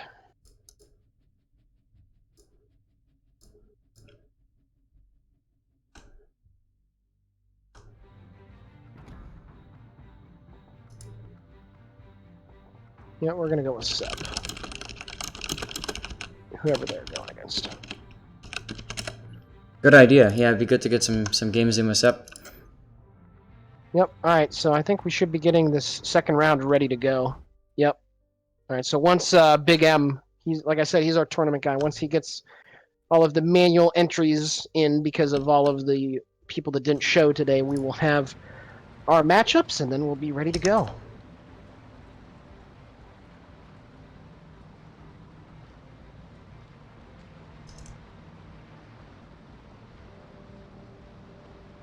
Alright, I'm gonna do my last stuff for raffle here.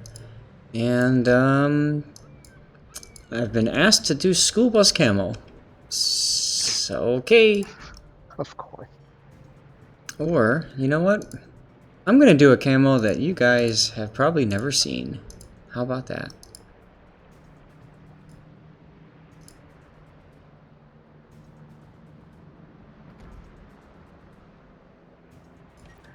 It's a camo that WarGaming did with, I believe a collaboration with NVIDIA, so it's got NVIDIA green on it. 'Cause why not?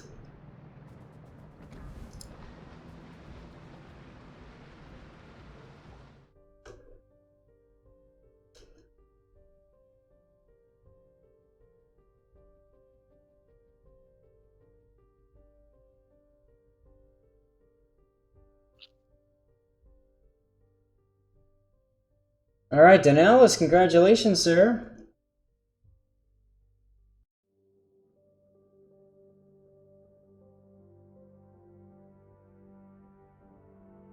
Oh, I love your Dasha, Captain. She sounds sexy. I mean, she sounds nice. Hey, hey, I mean, I think it's so cool. I think it took them long enough to get Dasha in, hmm and we'll Now we go just need ahead. an Elena captain now, Zath. Yep, that's what I was gonna say. I know Puddin's like completely triggered right now, but Well, I mean, it's cool that they can put those captains in. I think it's a good idea to have them participate in the game in some way, shape, or form. hmm And the other developers have been in too. We've seen Sub Octavian in.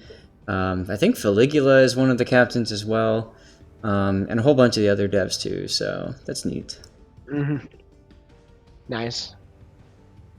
All right, round 2 is being formulated right now by Big M, so we will have our matchups and pairings momentarily, and then I'd like to get Sep, assuming that they're playing against a team that's actually here, but it's gonna take them a hot minute to figure this out because tournament is a lot better than what was the other one that we used. Challenge was the old Yeah. website that we used to use. Tournament is much better, just overall across the board. But the only thing that kind of screws it up sometimes is when you have to manually enter stuff and you have to change tiebreakers, and it's the only thing about it that's a little. It's not wonky. It's just time consuming and somewhat difficult. You know, it's really interesting. I know some people were gone, and so some of these are obviously, just clans that dropped out. But look at this. All of them won 2-0. There are no third games in the first round. Nope. Not one. Okay, so we got Sep versus BN. All right, sweet. Sweet, sweet, sweet. We should get them.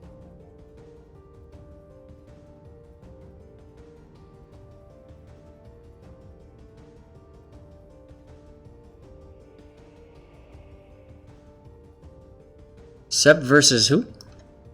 Buenas noches. They Got it. played in the first WarGames tournament and actually made it to the semifinals, so their first time doing anything competitive was pretty good.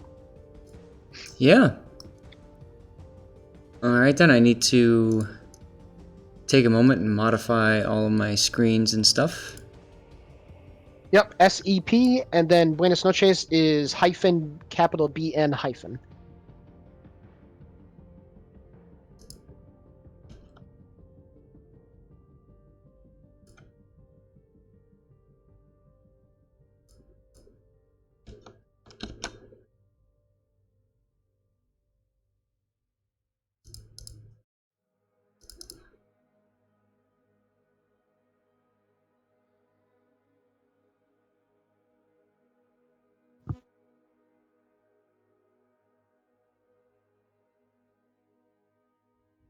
All right, there's BN. Okay.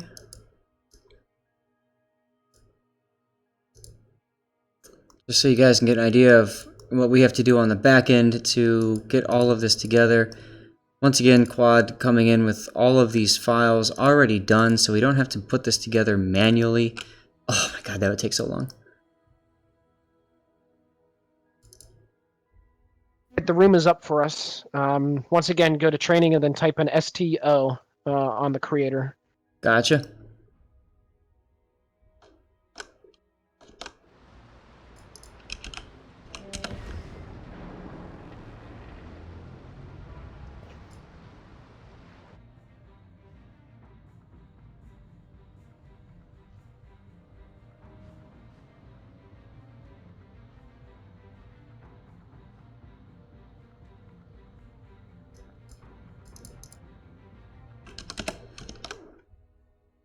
Now, I mean, I can tell you from experience myself with doing some of these, King of the Sea and Supremacy Leagues. It's kind of nice when you have a team that doesn't show up because it's an automatic win. You can take some time off and play some randoms, hang out, whatever. But it also kind of sucks because you've been building up for this moment. Your adrenaline's ready to go. You've got a game plan and all that, and you're forced to wait. Yep. Sometimes it can be a bad thing because, like you said, you get all hyped and excited for it, and then you have to wait. So then, waiting kind of blows. But It's kind of like when you've got the momentum going in sports, like in football or something, and the enemy team calls a timeout, and you're just stuck sitting there. And of course, they do it on purpose, right? They're trying to ruin your mojo. mm-hmm.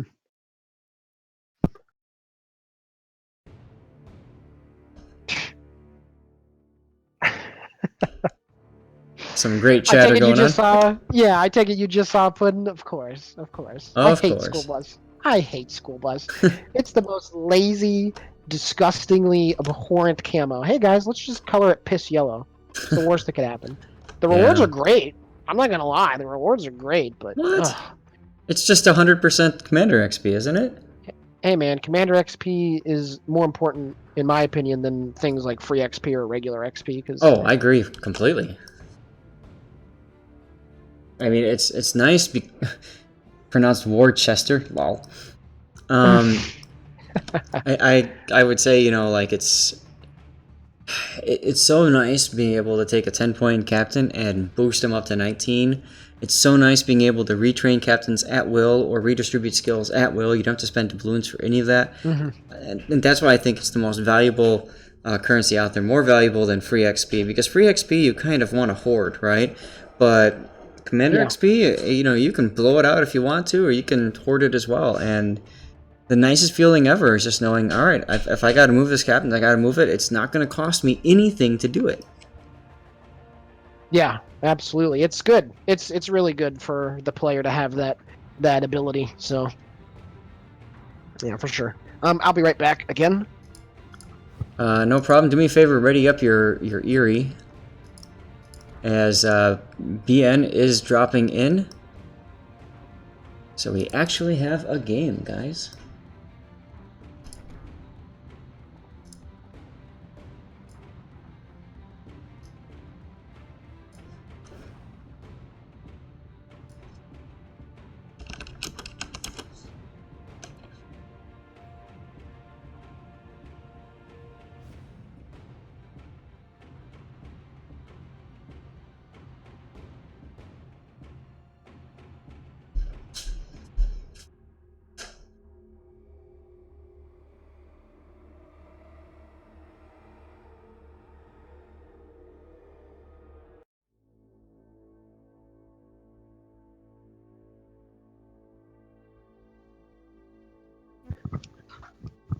Okay, I have returned again.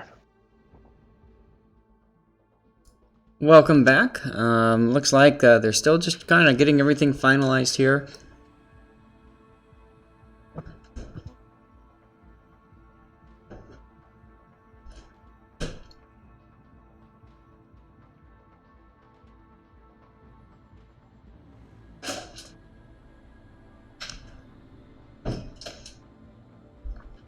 And we're just waiting on one person now. Oh, 3FM is a carrier player for Sep, huh? Yes, it does appear so. Cool. Pretty good at it too. Oh yeah, he's a really good carrier player. Oh man, I can't wait till you see BN's lineup, Zath. Yeah? Good. Oh boy. That's what I want to see. I don't want to see two teams with a meta comp just going in there and slugging it out over one cap over the course of 20 minutes. That's boring.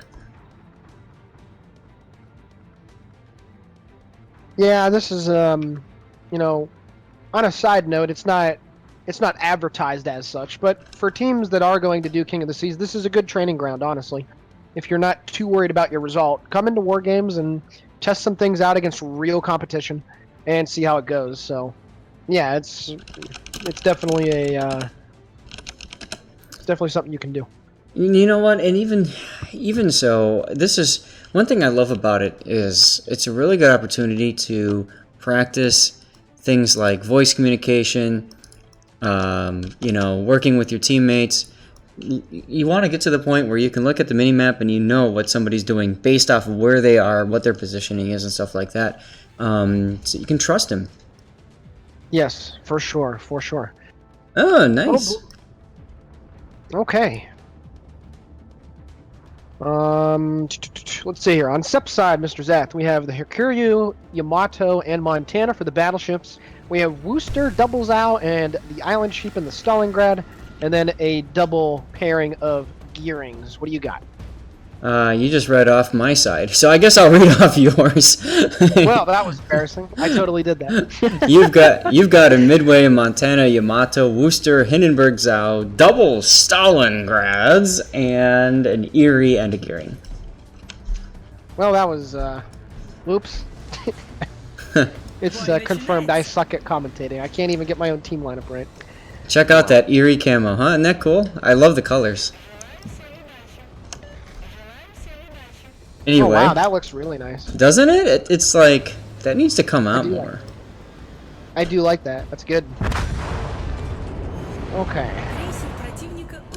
I would imagine we'd see a more normal distribution of ships here. Let's mosey on over and see what happens. It is interesting to see 3FM and Hakuryu. I was expecting him to be in the Midway, using those AP bombs. Again, we talked about how punishing they are against Stalingrads. I've seen him take AP bombs and say, "Oh, you've got a Des Moines over there?" Not anymore. Yeah, that was King of the Seas 5 against STW. Some poor chap in this Des Moines felt a 45 burger go right through his deck. So. Yeah. Yes, yummy. Mm-hmm. Yes, Alrighty, sir. Extra cheese. Now that I'm actually looking, at the right team here, we have a Worcester, Stalingrad, Zao, and Monty from Buenos Noches that are going up towards the C cap, and we have a Hindenburg, Gearing, Stalingrad, and Yamato that are going down towards the A cap. So a complete even split to both the north and the southwest sides of the map. Interesting. Sepp is choosing a more cautious plan, almost kind of like what we saw with the last STW. They're looking to try to nab B, they're looking to try to nab C, and they're sending a Zao and a Montana off to A, and I think what they're trying to do is keep them as backup to prevent them from pushing around A up into their lines. Now we've got the Montana here. Snipchat just launched a salvo at the Stalingrad. It's about to land. No hits, unfortunately. The other Stalingrad up north, Ishtar, took about a 13K salvo from an unspotted battleship in the vicinity of the B cap. So that would be those the Yamato. Stalingrads, as mentioned, they do have horrible surface detection ranges from both the air and the sea. So getting those early hits on those things is a lot easier than it would be on other cruisers for sure. And let's be honest, like we were talking about before, the Stalingrad got detected way too early, and he got detected in a position where he couldn't do anything. Now he's detected again, and Ishtar this time is turning out immediately saying, "I don't want none of this." Appears some shells are coming in though from Storo and from Island Sheep in his Stalingrad. We'll see if he aimed high enough. Nope. A little short and off the mark for both of those guys. He will get away unscathed. Yep. And that's to be expected. You know, I think an important skill if you're going to take a Stalingrad into King of the Sea, hint hint, is to play a kiting Stalingrad, not the typical bow-on tanker Stalingrad. Yes, and that might seem a little bit counter-meta to some folks, where they might say, well, Zath, it's a Moskva-ish type ship. Why wouldn't you do that? Well, the big guns, the big speed, the great gun angles, you can play it in a kiting role, like you mentioned. So, yeah, it's nice to know that other people think that way too, and it's not just right. We do have Pira in the gearing for Buenos Noches in the southeastern edge of the A cap. They also have their Hindi gearing and Stalingrad. They're all pushing up into that southeastern corner of the cap right now as we speak. Right, but you know what? That's okay. I mean, we've got Professional Noob in there with the gearing. He's torping the channel right now, so anybody that decides to push through, like the Stalingrad seems to be doing, is in for some trouble. And the Montana and Zao are both set up in a kiting fashion. They're ready to run away. Kaiser Kraken up north at sea is spotted out in the open. Storo is looking right at him with his Yamato. Oh no. This could end very poorly, unless they're not shooting at the moment. Nope. Oh. Okay, he must be unspotted now. Okay. Yeah, the Worcester is capping the C cap. Wow. That is a very bold play by Kaiser Kraken, but I think he's going to get it, Mr. Zath. I think so too, because I mean the gearing is in no position to to try to do anything. The thing is, as soon as the Gearing spots the Worcester, that's it. Oh, he just got detected, though, and he is completely broadside to Stalingrad Yamato. Yeah. But well, he does get the cap. That's the important thing. But there's some AP coming in. Oh no. Okay. Oh, big hit. Big hit. Another. He got away with it a little bit more than I would imagine. But. Yep. Whew. Here come the bombers to spot him again. 3 does a great job of suicide spotting, where he doesn't have a problem throwing a set of plane in if it means that the team is going to get some shots. And we saw that just now with him going in on the Worcester. Oh, Adamif's Sud takes about 20k there from Tel Sangheili. That's a great Halo reference right there. Tel Sangheili. Nice. I think that's the Arbiter's name. Fairly certain. Noob coming in. Noob? Yeah, he's coming in to try to smoke up Adam to get him unspotted. But with carriers, that's tough. You have to smoke directly on the ship. You can't just smoke in front of them, like you could in clan battles. Buenos Noches is actually doing really well right now, Mr. Yes, they Zath. are. They've applied quite a bit of pressure down at the A cap, and and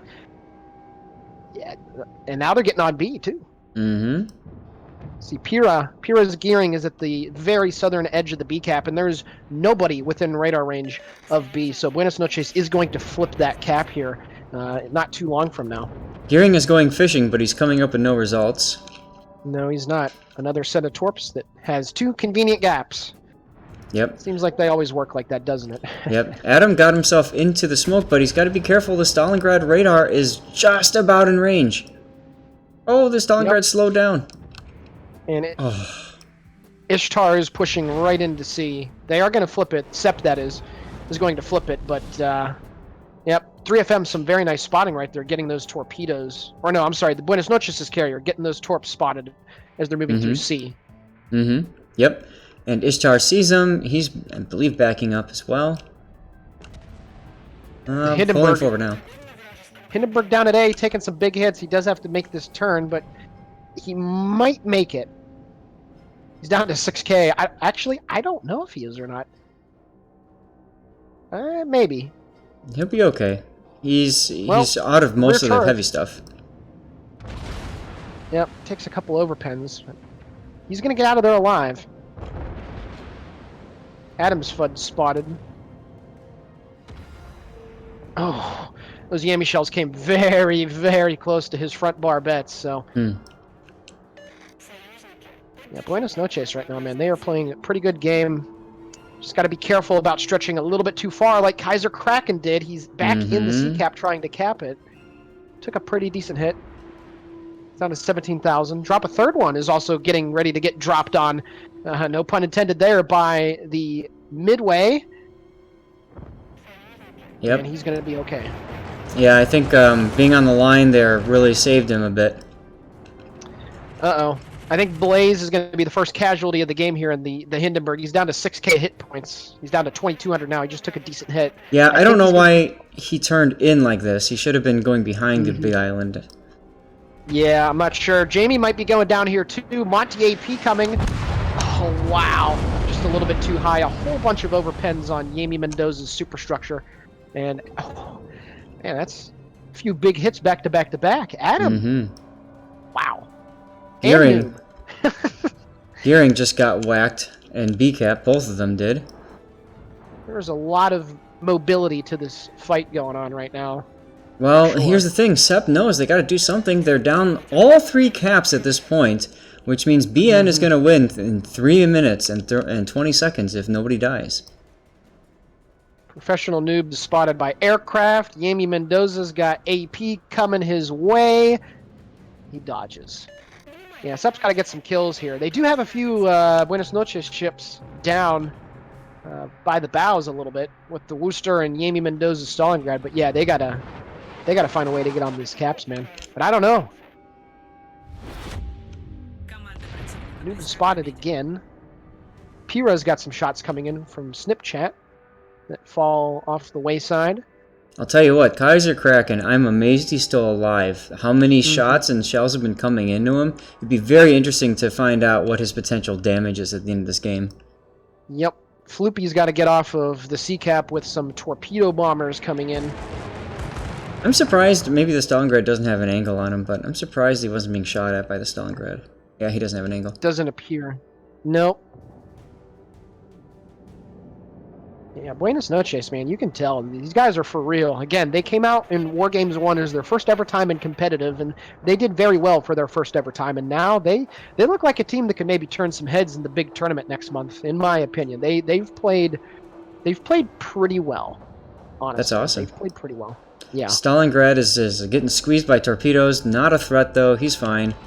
Yep. The Zao is fine, too. And how many torpedoes has Sepp launched that have not found anything? That's a lot, at least by my count. A lot of torpedoes that have not managed to find any steel. That's a very good, accurate count of yours there. A lot. Yeah, a lot. Definitely a lot. Snipchat is moving back south to get on the A cap. I don't know if he's spotted right now. Watch Professional Noobs torps on the Stalingrad, south, A cap, boom! Okay. And Yamato takes one too. Wow. Nice. Okay, those were important. They got to get this kill. They got to get this kill on the Stalingrad really quickly. Yep. Here. They have to. Most importantly, that's going to cause both of those ships to have their DCPs down. Yes, absolutely. So now Telsank Healy is going to have to be careful. I don't know There if he's going goes to continue to stay Stalingrad. bow on. Yep. Yami's going down. There we go. Oh, and the gearing too. Oh, Snipchat. Get a couple of big hits there. Pira is spotted. Mm-hmm. And that Worcester is going to get some hits on him, I think. Yeah, a couple.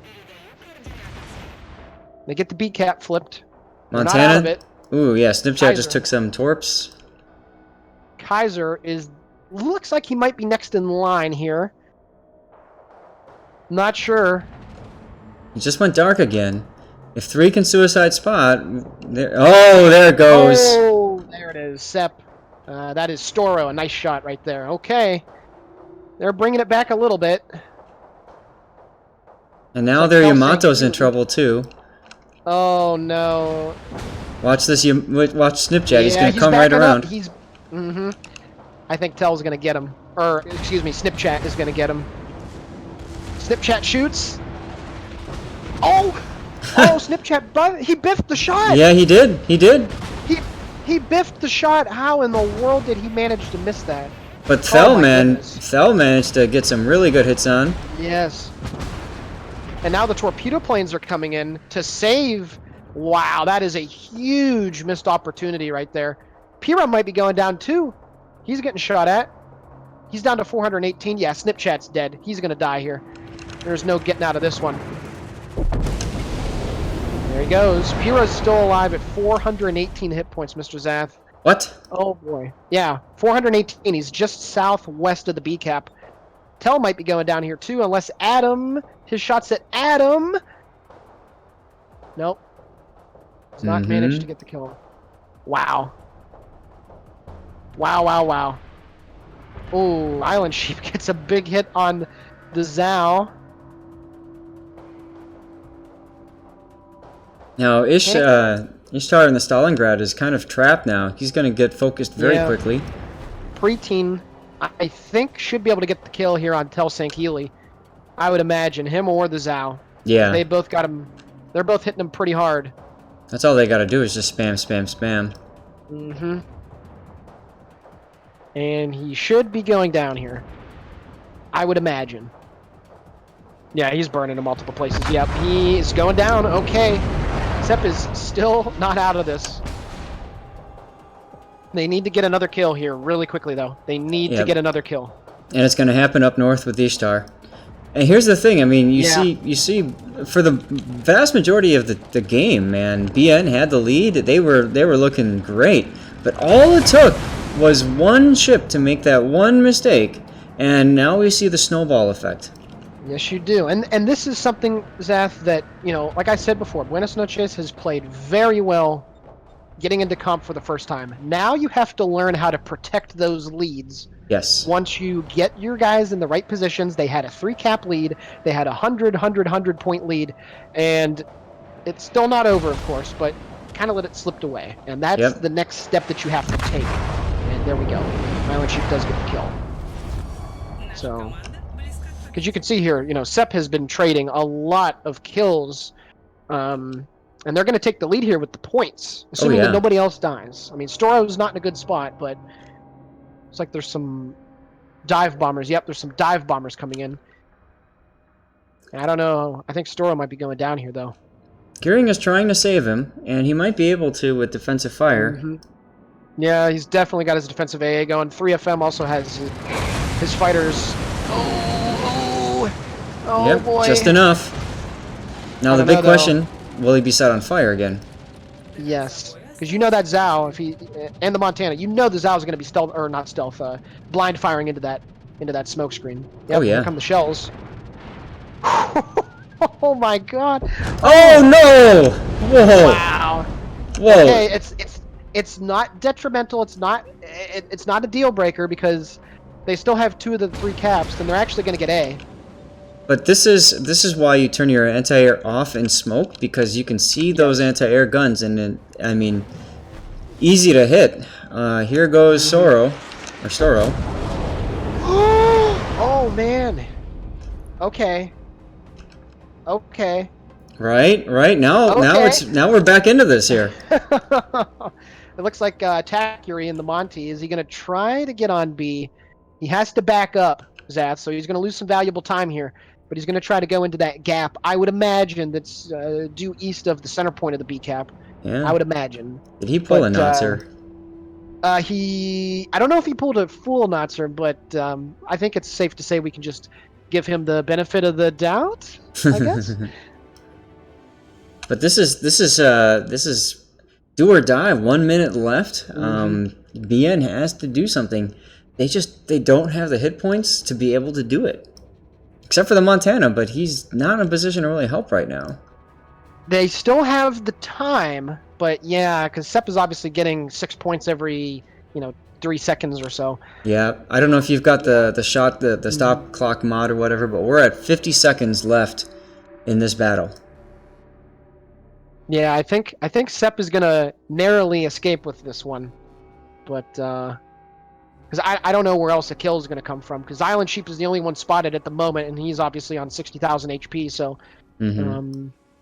yeah, I think Sepp's gonna take this one, Zath. But holy crap, you want to talk about a game?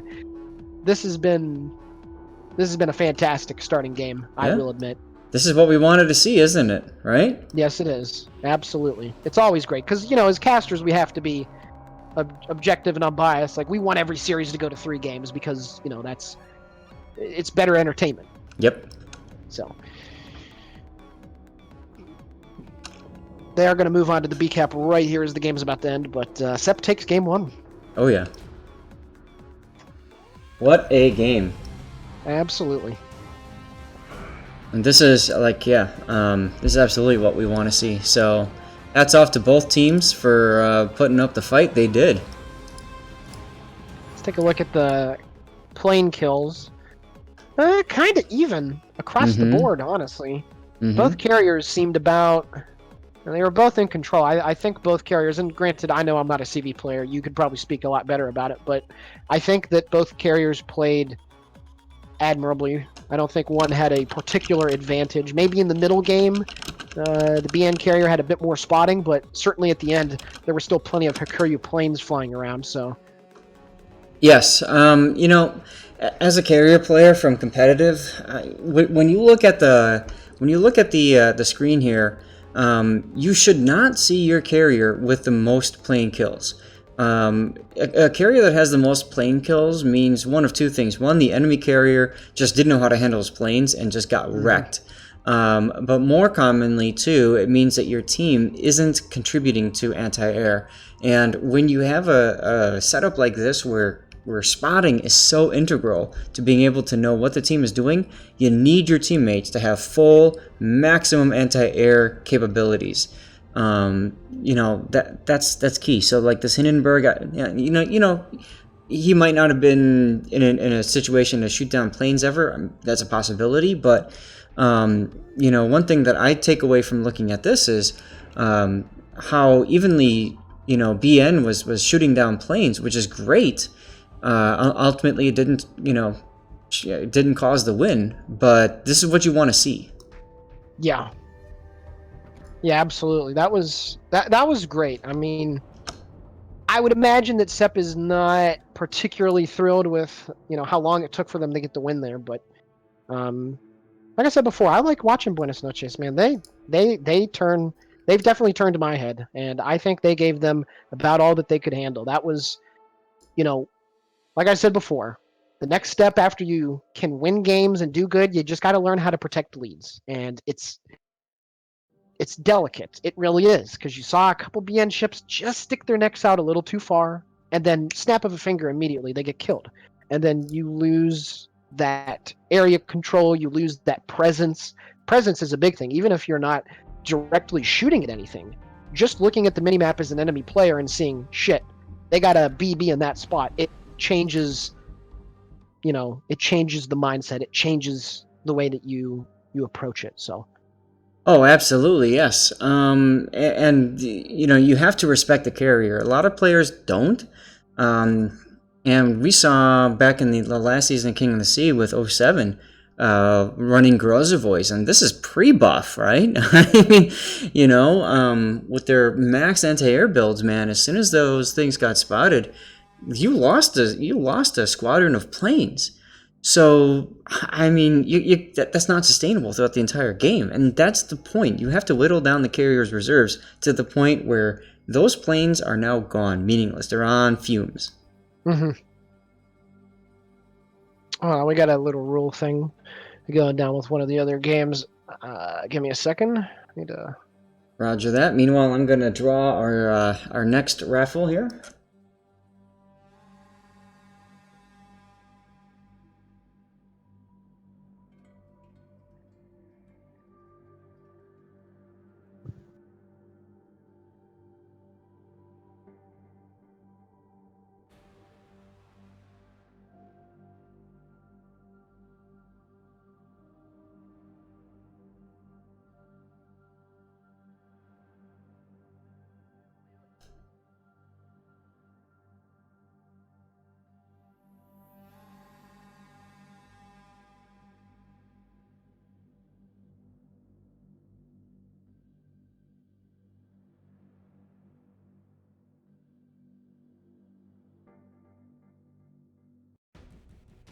Man, what is going on in chat?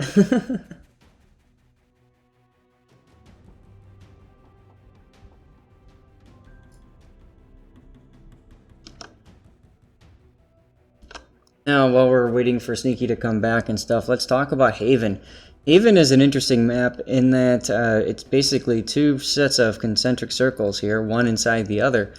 And so you're going to end up with teams that might think that it's safe to go into the smaller set of circles, and then, blap. You also get teams that like to go down the 2-3 line. The problem with that, of course, is you get separated from the rest of the team, that sort of thing. So Haven is a real challenge, almost on the difficulty level, in my opinion at least, of Sleeping Giant, because making those decisions to spread the team out can really come back to haunt you.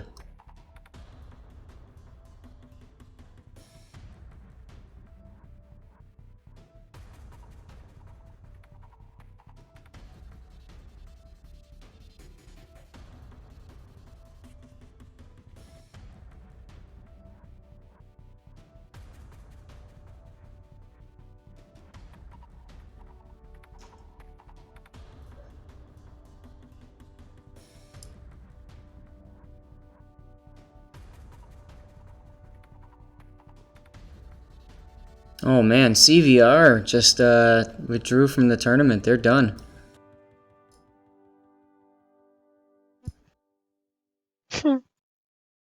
So it seems. Yep. Okay, I just caught up to that. That's another part of the equation. When you start getting into the competitive field, it takes a lot more time than you think it does.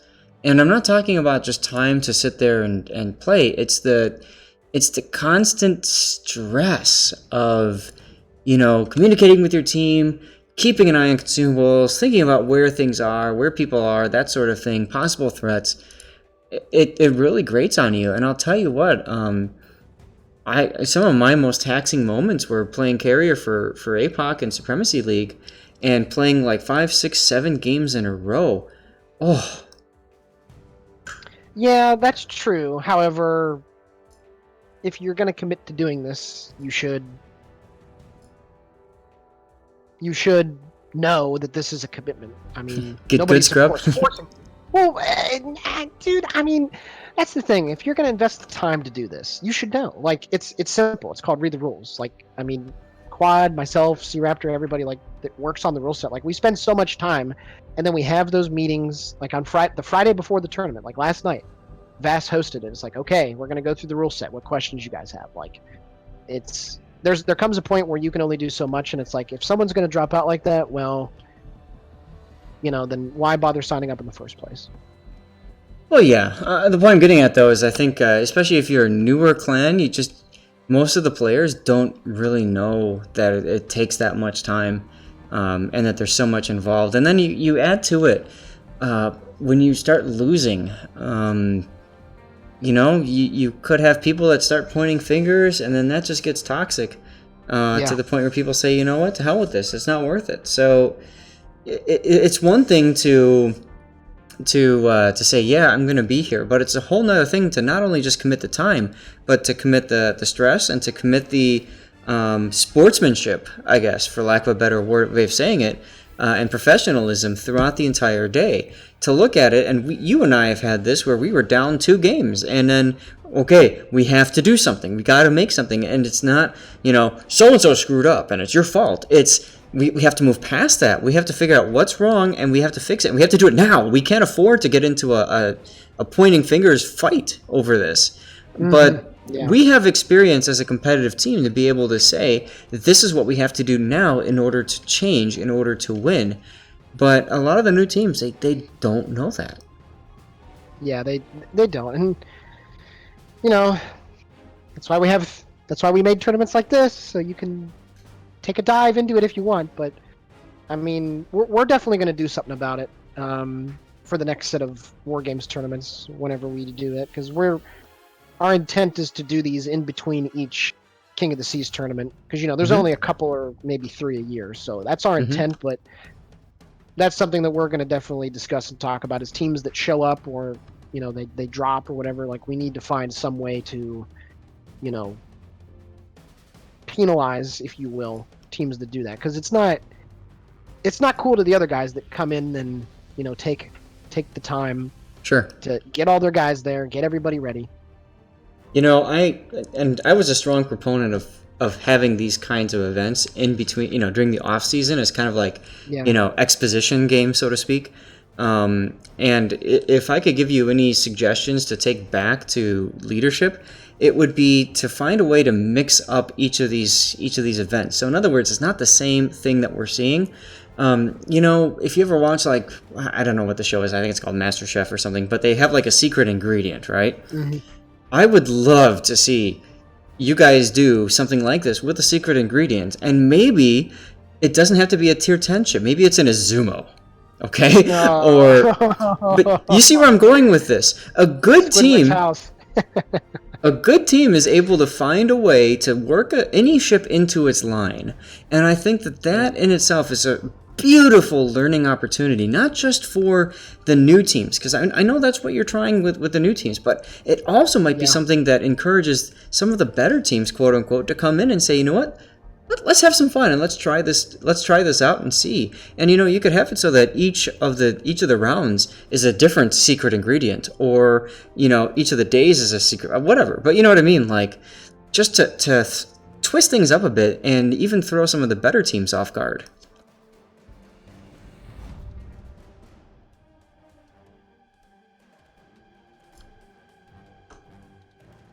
And we are now dropping into Game 2.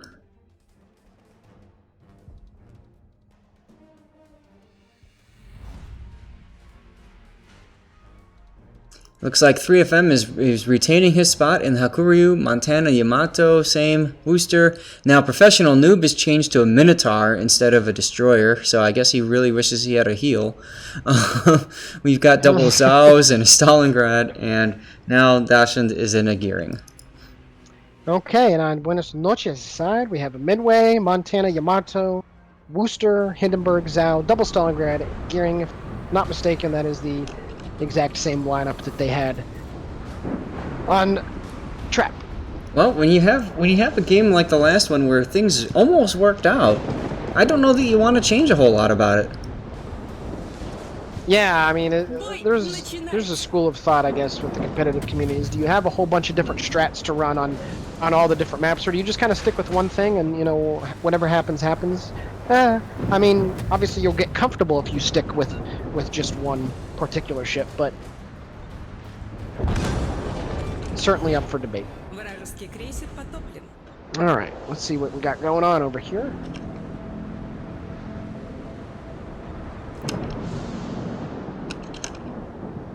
There's a lot of clicking by Sepp over on the CD line to 9-10 area, so I wonder if they're either telling their people to watch for them to push from there, or if they're saying we want to go that way. We'll have to see. Okay, we got Pira's DD, the Gearing, heading straight for C. Yami Mendoza, Blaze, Kaiser Kraken, and Tel Shang Healy. So a group of 5 ships from Buenos Noches heading to the northeast. Then we have the Stalingrad, Montana, and Zhao, a group of 3 that are heading to the south of B. So a 5-3 split this time, Mr. Zath. Yep, and we have a 5-3 as well. It looks like the bulk of the 5 is going to that C line towards the east. And we've got the smaller group, the Stalingrad, Minotaur, Montana, going down the 1-2 line, or the 2-3 line, I should say.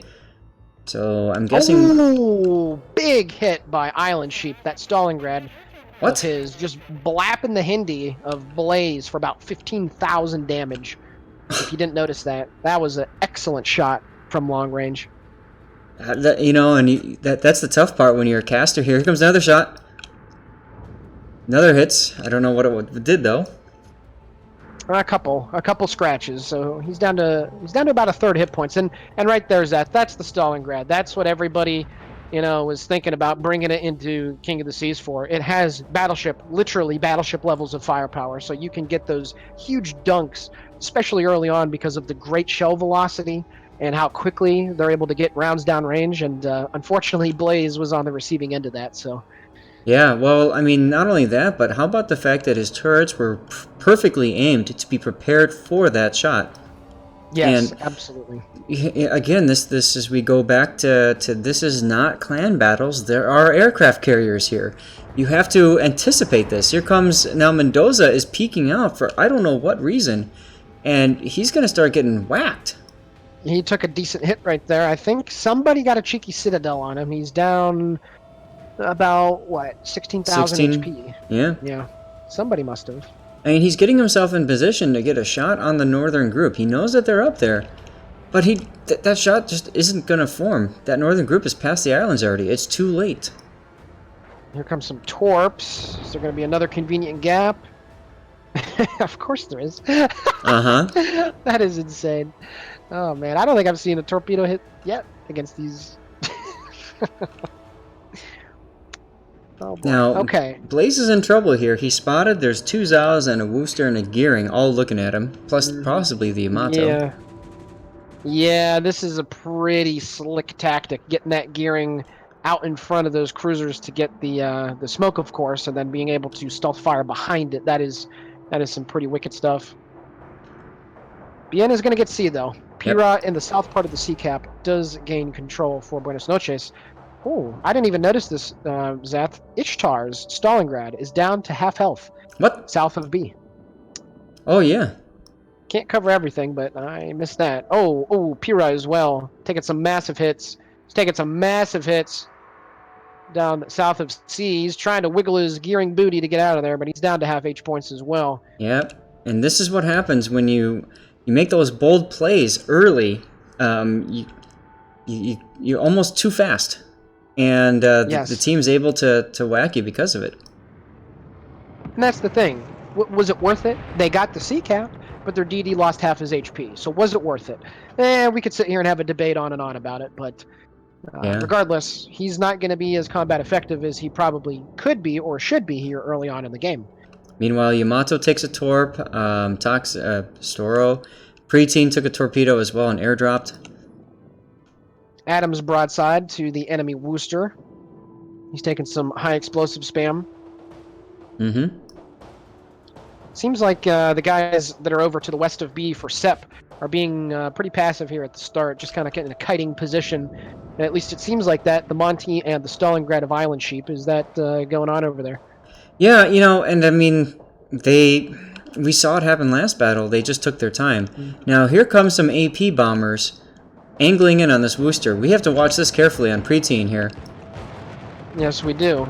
He should be splitting his butt. Okay, he's trying to bait the strafe, but it's just not happening. Look at that hit. A pretty big hit, but not as bad as one might have imagined. 3FM did get his planes over just in time to shoot down some of the planes, but yeah, that's those AP bombs do, man. They are pretty brutal. It's ironic that they're meant for large targets, but poor little cruisers just get dumped on.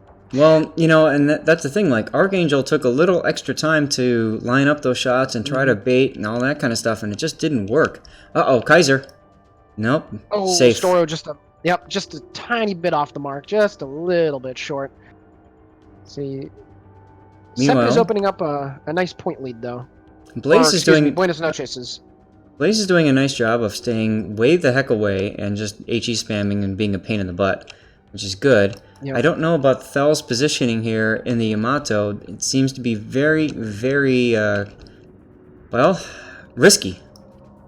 Professional Noob is spotted inside of B. They got the Minotaur in there. Yes, trying to get that cap. I was going to mention that, yes, and he backed in, but now the gearing is spotting him, and obviously Noob is radaring him, and he's been detected. Yep. They're going to have to get out of there. All right, Ishtar taking some decent hits. Oh boy, Professional Noob needs to be very careful here. He needs to pay more attention to his driving right now than actually shooting. He doesn't need to be running aground here at this position, but we shall see. It looks like Tactuary also has a decent angle in the Montana. He wants the kill. Guess he's trying to move into the cap. Yep. Okay, so Pira's moving into the cap. Minotaur's still shooting at him though. Storo's got some shells coming in though, Mr. Zath. Might be a little off the mark. They are behind. Yep. It's interesting to see that Pira doesn't seem to care that he's radared and being shot at by at least 2 people. And that his smoke is going to run out, which means that he's just going to be insta-spotted by, oh look, here comes 3FM's fighters. Nope. Chat just missed the salvo. He's now going to dive for that island, I would think. Yes, and 3 is diving for the spot. Wow, that's some excellent jukes right there, but not for long. Here it is. Should be getting detected. Yep. Storo took a decent hit. He's down to 24. I think the Minotaur... man, nope. This is... oh my goodness. Pira is just dancing, dodge, duck, dip, dive, and dodge around in B, and he gets the cap. Wow. Would you say that he's being a sneaky snake? He's being a damn sneaky snake. No, no two thoughts about it, my friend. That was pretty impressive. So now Buenos Noches, 3-1 cap lead. Again, applying the pressure on Sep to make a play and get kills, and we shall see what happens here. Did you notice? Sorry, go ahead. Preteen? Preteen up. Preteen. Yep. More dive bombers. Oh, there you go. Yep. Ah, man, those things are nasty. They are nasty. Did you notice the power of that gearing anti-air? As soon as he turned it on, 3FM's fighters were just gone. Now, mind you, he had, I think, 2 or 3 in that squadron. But still, the fact that he was able just to wipe them out like that, that's why going anti-air specific builds for this is so important. It means that you can't have the same captain as a clan battles build for your King of the Sea captains. No, and if you, I'm sure, remember very vividly, Krakenjackers back in Tier 8, they had that triple Benson full AA div. Oh my god, yes. Yes, and it's transferred over to Tier 10 because, like we've mentioned before, carrier play is so darn important. Spotting is so darn important. You just need it. So you need to provide the AA support for your friend in the carrier, and that's by everybody else rowing with a full AA spec on their ships. So, Yep. 3FM trying to hit that Stalingrad, and Stalingrad says no. so what does Sep got to do here, Zath? Because they need to get a kill, but also they need to get on these caps too. You were just mentioning a kill? Stora with a nice kill right there on the Hindi. That was a nice shot. Oh, that was a broadside shot that he got. That's just painful. Dashund is spotted though. Oh what? no, Yep. Dashund is probably going going to go down. Yeah, he's not going to get away from the Worcester. Unless... Oh, no. Oh, Kaiser cracking. Oh, wow. Kaiser's putting it all on the line to get this kill. Yeah, I think he's going to... Yeah, he's got it. But now, is he going to die, though? That's the big question. That's the very big question. Storo's got the shot out. This would be a shame if Kraken died here. Nope. Oh. 4K, but then he turns back and he dodges the shells from Snipchat. He wasn't worried too much about the Yamato, more so than oh well, nope, never mind. Not professional. Oh! Oh, professional noob. Oh my god. Here comes Yamato's next salvo on Kaiser. This will probably kill him, or not. It'll just get him wet. Snipchat's got his salvo. Did he aim too far ahead? He aimed too far ahead. Oh my goodness. Some very shaky marksmanship, if I Super must say. extreme lit breaking! Oh wow, that was very unexpected. Well, Storo's got another salvo off. They got to get it here quickly. 4,000 HP. Okay, somebody's got to get this. Somebody has to get this. And he disappears. That smells like a 3FM suicide spot. At least if I were him. Yami Mendoza might be going down, Zath. He might be going down. He's down to 9.7k, and he's just directly charging in to drop a third one and add him right now because, well, he knows he's screwed. So they got to get that kill on the Stalingrad. 2 fires on him. Mm-hmm. Okay, so they're going to buy themselves some time here. Mm-hmm. And this from the BN side didn't need to happen. He should have just backed off. Instead, he's just offering himself up like a platter, and that on a platter, and that's just, look at toxic effect though. Yeah, Storo's probably going to be going down here. Ishtar is still in that position, being able to tank. Storo does have a salvo going down. Storo is going to die. They just need to get the kill on the Stalingrad in due course really quickly. Oh, it's down to 5k. That Stalingrad's got, oh no. Okay, no, he's good. So many low health ships. 1 minute left in this game, guys. But anything can and will happen here. Well, at this point, if Storo dies, I think it's game over, because that's 60 points, is it not? Probably, yes. I think so. They're trying to get the kill here on the Zhao. Snipchat is trying to get the kill on the Zhao. What? Oh, wow, he doesn't get it. So close, so close, so close. Oh, down here at the south, yeah. Yeah. Oh, drop a third one, just got dropped. And that's game. That's game. Whoa, good job, BN. Amazing. Buenos noches, bueno juego, mi amigo. Well, how about that? Well, going back to you're talking about the anti-air builds and stuff like that, yes, as a carrier player, it was really frustrating as hell to go up against anti-air build ships. As soon as you get them spotted, that's it.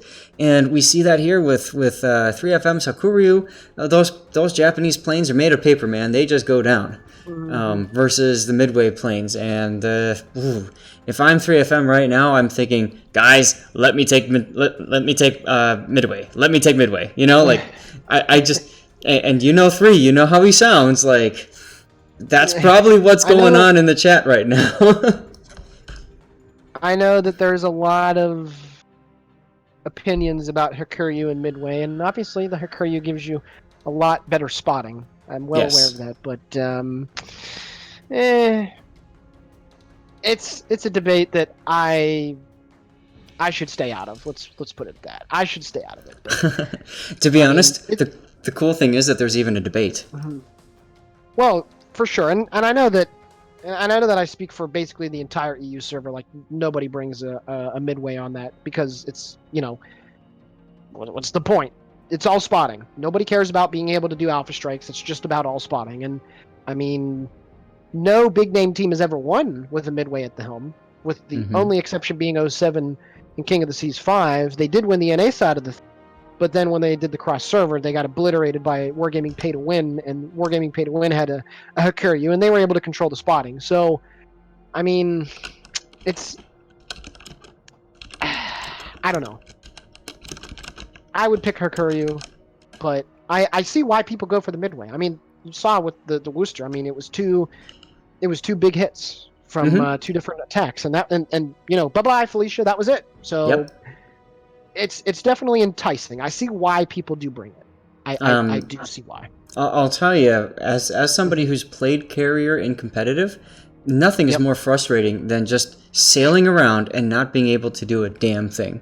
So, I completely understand the frustration there of saying, okay, it's great to spot for my team, but I'm not doing a damn thing otherwise. For sure. The other thing I want to mention too is, like I was saying, at least there is a debate. Back when it was tier 8, Shokaku, like that was and it was AS Shokaku, which means you had the 3 fighters and the 1 Tor bomber, and So I don't know if you had joined up with us yet or not, but when we did the first cross server classic, no, that would have been 2016, right? I think so, yeah. I found footage of that actually. You were in Lexington, I think? Yes, I was. Yeah, I found footage of that going. I scrolled through like pages on WarGaming's official Twitch, and I found it, and I'm like, oh my gosh, this is like it's almost a completely different game, honestly. It's almost a completely different game. And I said I needed that because those planes just kept on dying, and I wasn't good enough to anticipate the anti-air bubbles and get them out, all that kind of stuff. Because of course it's not overlaid on the minimap. And definitely that was a highlight, because if you watch the stream comments, oh my god, everybody just started crapping on us. Like, what the hell are these guys doing taking a Lexington into competitive? And we freaking won. We were the only team from NA to get a win against an EU team that weekend. And that just goes to show. I think it was TTT. I think it was. I think it was TTT, yeah. I think it was. And I mean, the important thing was, it's not necessarily the ship. Sure, the ship gives you those tools, but it's the player and how the player uses that ship. That's the most important thing. We always talk about that with ranked and with clan battles, and we see it here too. Like there was a moment in that game towards the end. I was pretty much out of fighters and bombers, so I said, you know what, guys, I'm just gonna go bow tank. And I literally got myself spotted, and they started shooting at me. And because they were shooting at me, the rest of the APOC guys were able to get into favorable positions and just blap those guys on the broadside, and we won because of that. And I didn't die, by the way. Sounds like a rip snorting good time. If you want me to pull my inner Texan out, so. That's cool, man. Yeah, it's just fun. This is why, obviously, we love. I mean, we've played competitive, we commentate on competitive, we just love it. It's so much fun to just watch it all and try to guess why they're doing what they're doing and all the different strategies and tactics. It's a great time. And we actually have a great map for a Game 3. Atlantic has seen numerous battles over the course of its competitive history, championship games, semifinal games. This is a map that has seen a lot of high-end competitive play. So we got 2 teams sitting at 1-1, loser or winner takes all. So, as I mentioned, there's 4 teams that'll be in the playoff. So this is, I don't want to say that this is a do or die. Whoever loses won't make the playoffs. But when you only have 3 games worth of Swiss to play in, going 3-0 is your sure ticket to get into this playoff set. So we'll see which one of these teams is going to be able to take a very large step in being able to accrue that goal. Absolutely. And I mean, this is, at this point, the teams have to start saying, we need to secure that spot in the playoffs. Yes, sir. Okay, looks like we're... Wait, no tournament... Wait, hold on. If there's no tournament domination, does that mean we need carriers? Yep. Yes, we do. Okay. Whew. That was, Storo, nice job. Saying something there. Oh my goodness. That would have... Dude, we would have been sailing around in a freaking area. Yeah. Oh. I guess I'll just... Okay. I'll take, actually, hold on. I'll do this one. I'm taking a Ryujo. Yep, I got one.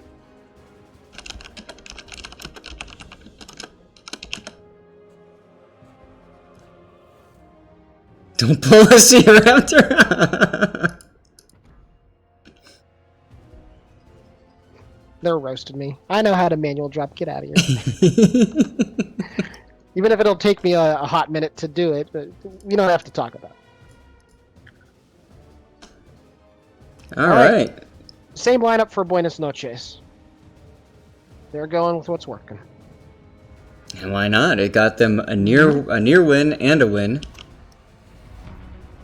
And for we still have the Hakuryu for 3. Yeah, and this time we have Michael Amadori in a Minotaur. Third one is staying in Zhao. Island Sheep taking Hindenburg, and Professional Noob going back to that gearing.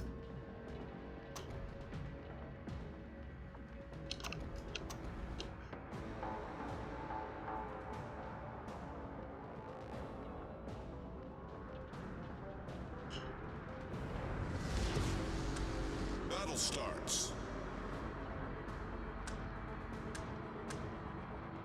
Lots of chatter by teams wondering what's going on. Friendly reminder, guys, you are on stream, so...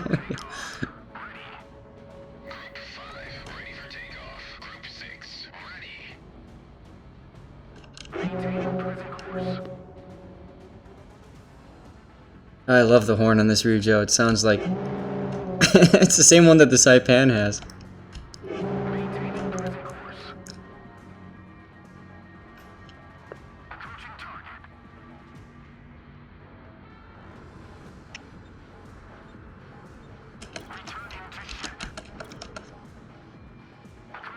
Alright, so we've got a group that's going to C cap. That looks like that's the cap they want to cap and win. And then we have the group that's going kind of down A-B side-ish to see what happens.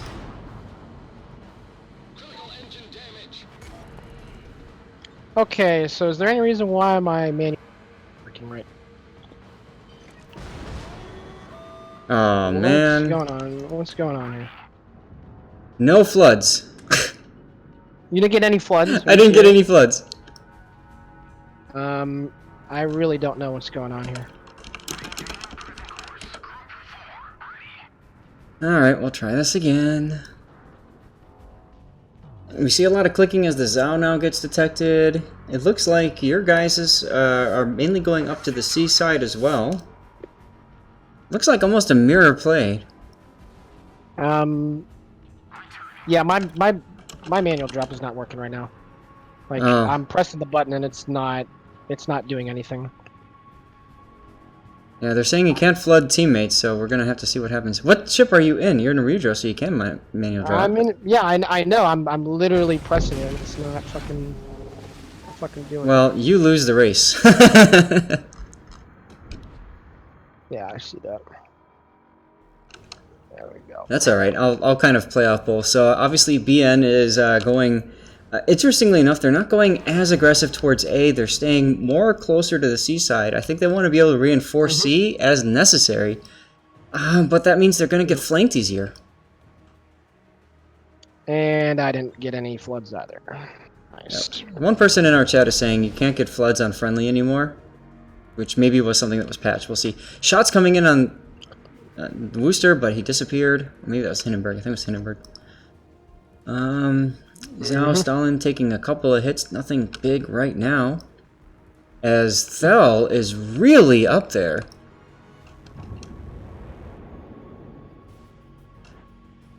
Thel taking a shot at Snipchat? No, he's taking a shot at Preteen, I think. And he hits him in the butt.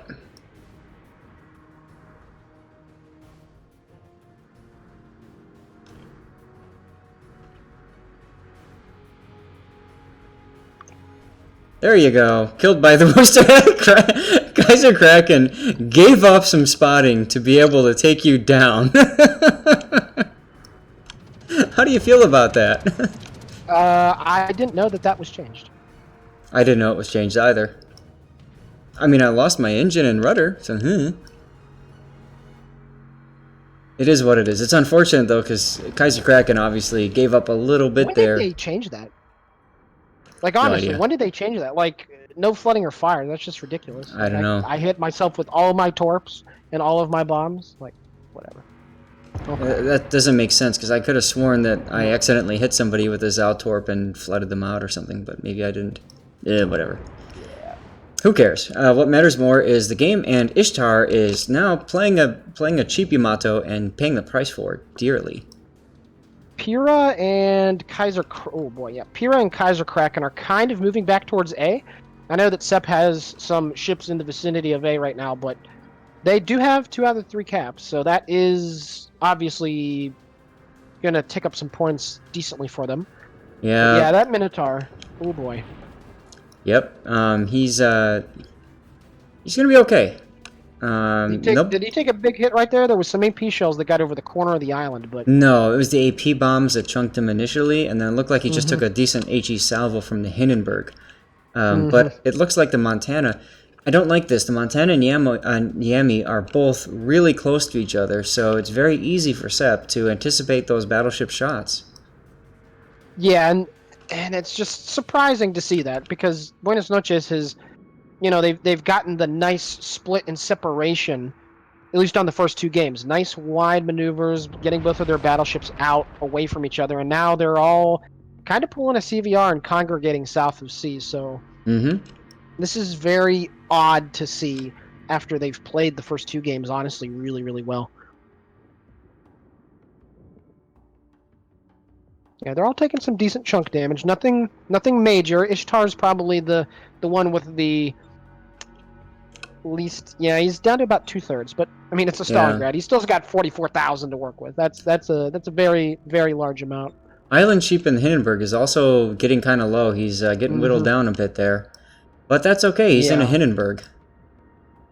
It's just surprising, Zath, because generally speaking, what the team that spawns on the southeast does is go down and cap A for sure, and then contest B, whereas the north team kind of does, they go get C and then they contest B. But Sep has this very wide maneuver, as I know you're aware, on both flanks, which is, it's bold. I like it. It's not something that you usually see from the northwest spawning team do.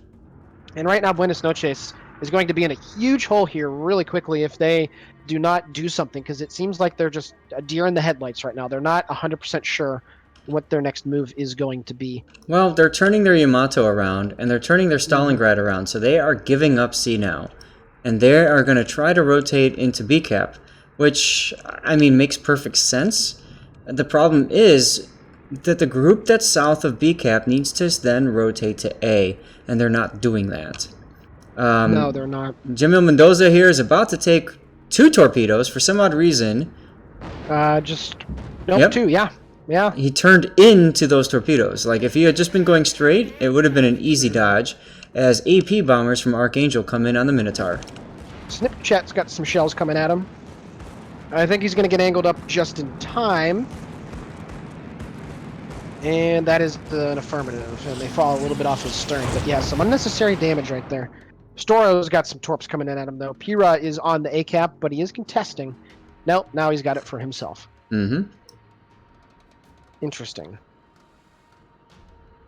Okay, so they're crawling back, but that opening to deployment, man, I don't want to call it right now, but that really put him in a hole that they didn't need to be in.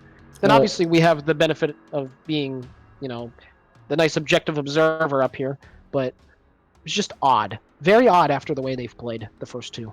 Yeah, and their midway even just sitting there, now realizing he's got to move. Like, he just got spotted a few moments ago. I don't know if he took any shots, but Toxic Effect Elitist now is starting to get whittled down. Looked like he might have taken a torp from the Minotaur or something, or not Minotaur, from No, he something. did not take a torp from Pyrrha's gearing. Got it. There are some shells going in there trying to reset the cap. They're not going to get there in time. Nope. And it wouldn't have mattered anyway. He didn't get the hit, but okay. So Buenas noches. Now, see, this is, like I said, this is usually what happens. They get hold of the A cap, but it's much earlier on in the game. So Correct. Interesting. Sep trying to flip B. It's not the Minotaur. Where's your gearing at, sir? Gearing is in B cap right now. Professional noob, the northern island at D, whatever it is, D line above B, right there. Oh, gotcha. Oh, there goes the Minotaur. You know that. Wow. Look at that shot, guys. From this angle, that was right through that little drop there. That deserves a screenshot. That was an excellent shot. And we got some shells going in for that DD in the B cap. Doesn't get reset, I don't think. Yep, but his anti-air is off. Nope, it's on. See, this is the sign of a good team. Blind firing. You see, there's only a little bit of a smoke cloud. Now, okay, now he's stretching it out. So that's the more prudent play. Because if they're gonna blind fire into your smoke, you got to give yourself a nice big smoke screen inside the cap to work with. So he did, and they flipped it. Right, exactly. A less experienced player might have just stopped there and thought that they were safe, and given the enemy a smaller area to blind fire into. Nice job by 3 getting in there and getting rid of those fighters. So now Professional Noob is actually safe in exiting the smoke, which is what he needed to be able to do. Excellent. And quick note, there's some questions in the chat about why I'm always dying first. And that's because this is a tournament that we're watching, and Sneaky Snake and I are, oh, Ishtar just took a big hit, are casting these tournaments. Yes, and so what we're doing is we're just kind of commenting on the plays as we see it. And this is competitive World of Warships, so this is not your standard replay where one person screws up or something, or clan battle where we talk about that. This is the big stuff. Storo and Drop a Third One are getting completely zoned out of A. Drop a Third One finally goes undetected, but I think Storo might be kicking the bucket here because he's not going to be able to get undetected from the planes. That's what I meant to say. So yeah. 3FM does have a fighter, one lone fighter, and yeah, I think it's safe to say that the writing's on the wall for Storo. Possibly both of them, because we've got the Torp bombers coming in and the AP bombers coming in. Now, what Archangel is probably going to do here is he's going to get greedy, and he's going to go for both as the Stalingrad floods out. Yep, he's going for both. Third one has got the defensive AA up. Looks like Storo's going to eat. Oh my god. Oh my lord, he's gonna eat 2. Okay. Yeah. The third one's gonna live, but he also cheats, man. That stuff's crazy. 3FM though. Nice, killing Ishtar. But here's some breathing room for Sep.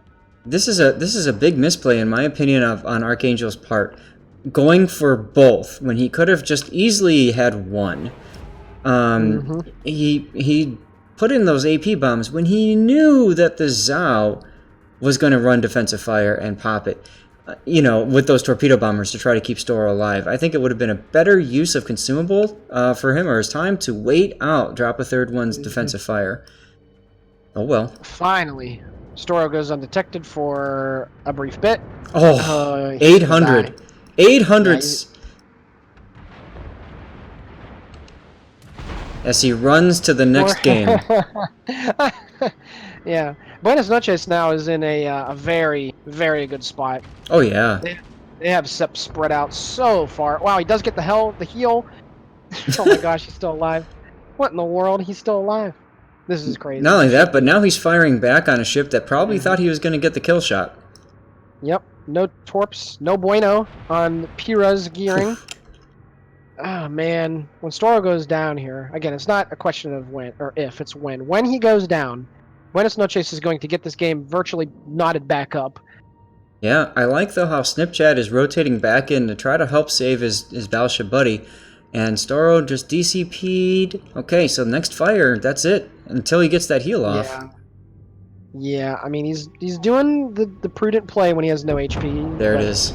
Yep, now he's down. Okay. Right on that Wave. border. Yep.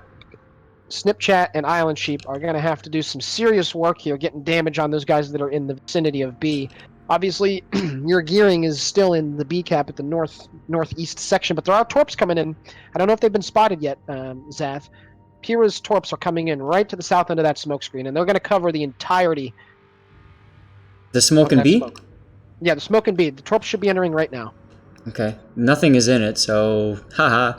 But He gets out of dodge. yeah. Okay. Okay, the torps just got spotted by Noob, and Noob is sitting there saying lol. So Sangheili, Sangheili might. Nope, he's gonna be okay. He's gonna be okay. well, there's torpedoes coming into him. I don't know if they got spotted by the plane. They're about to enter the smoke screen now in the center of B cap. Mm-hmm. And Sangheili is not responding, so I'm guessing they haven't been detected yet. No, they have not been detected yet. Well, that is an then affirmative. There they are. Begin the draws theme. Yep. Dun dun. Dun, dun, dun, dun, dun, dun, dun, dun, dun. It's like 1, 2, and 3. Gone, Excellent. son. That was Excellent. a big misplay on that Yamato. That is a huge kill for Sepp to give them some breathing space, but drop a third one. Oh, he goes undetected. How much health does he have over there? 14k, he's fine. Meanwhile, Oh. the Stalingrad is starting to get whacked. We got some hot Wooster on Wooster action here. Kaiser Kraken getting into a fight with Preteen's Wooster as Would- well. Would this be called a cockfight?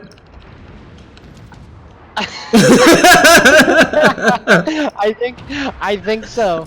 I think so. Preteen, I don't know. Kraken's got that angle, and there's some shells coming in. Ooh! He's gonna die. That Hindenburg, I think, was one firing that AP in. Yep. Yep, he's got it. I think. Nope. Oh, nope, he missed. Nope. And now Preteen is safe. Preteen's got a. Oh, now Pyrrha's even coming into this. There it goes. Dash Hunt is now opening up on Pyrrha. Wow, this game Yep. is gonna go right on down. We got 4.5 minutes left, man. Whatever happens, this has been 3 excellent games. Oh yeah. Pyrrha now, you know, he's firing as he's moving and creeping the smoke, which is okay, but it's telling Dashan that he's gone, and Dashan just drops torps and runs away. Well, he's got to stay in that cap to flip it for Sepp because they desperately need these points. I think Snipchat might be going down here shortly because he took a pretty big hit from the carrier. Yep, he is pretty low. The Hindenburg down in the south is low too. You're 7k on yep. Snipchat might be going down here, man. Now Island Sheep is opening up on Jamie Mendoza, excuse me. He's opening up on him. Oh, 400. Yeah, Snipchat's going down here. Sepp is gonna flip it. One's Yep. overpass. There it goes with secondaries. Oh man, you don't see that in competitive very often. Now we got Kaiser Kraken rolling into the C cap to try to get professional noob. So these DDs are gonna have to make some big time plays here, Zath. If Sepp is gonna win this, they're gonna have to make some huge plays. This is absolutely nuts. The fact that Sepp is down 3 to 5 on ships. They're down on health pool. They're down on points. I mean, wow. This is nuts. Yep, they need to get the kill on Yami. That is the first thing that needs to happen. Dashund is not going to be able to get the B cap, so that is not good at all for Sepp. They needed to flip that to make it a lot easier. Drop a third one, just got dropped himself. Right through the nose. Yami Mendoza's AP must have hit him right in the front. So I think no, he was turned way too much.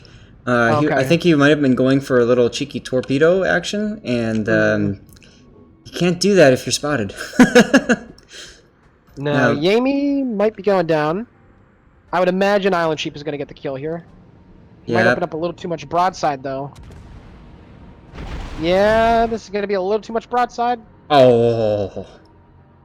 Yeah, that Stalingrad has done some work. That's a chunk there. Zhao coming in with AP, unfortunately not properly angled. No, big kill. So now the Zhao AP again into the Hindenburg's broadside. Decent, but it's too late now. He's gonna have to switch to HE. Yep. Well, that's because what's the guy's name? Tactuary is going to have a broadside here on Island Sheep in just a moment as he crests around the east side of the A cap. Yep. He's going to have a broadside to shoot. Looks like the Gearing Dachshund is shooting at the Hindenburg Blaze. Yeah, it's desperate time now. Oh yeah, they know.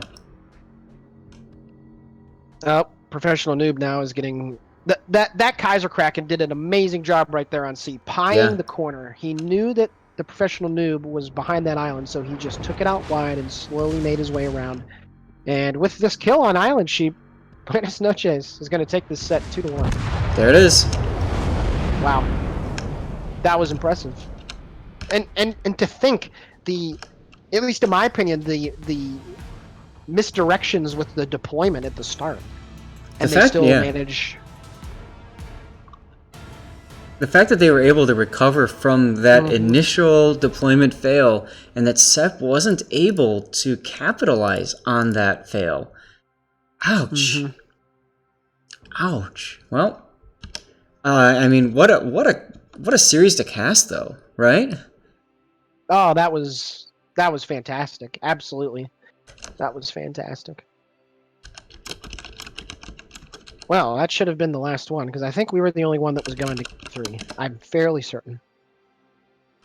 STW went 2-1 over Woke. So they went to 3 as well. Wow, STW. All right. Nice. Very interesting. Let me see what else we got. We're still waiting for Kentai and Firth Order here as well.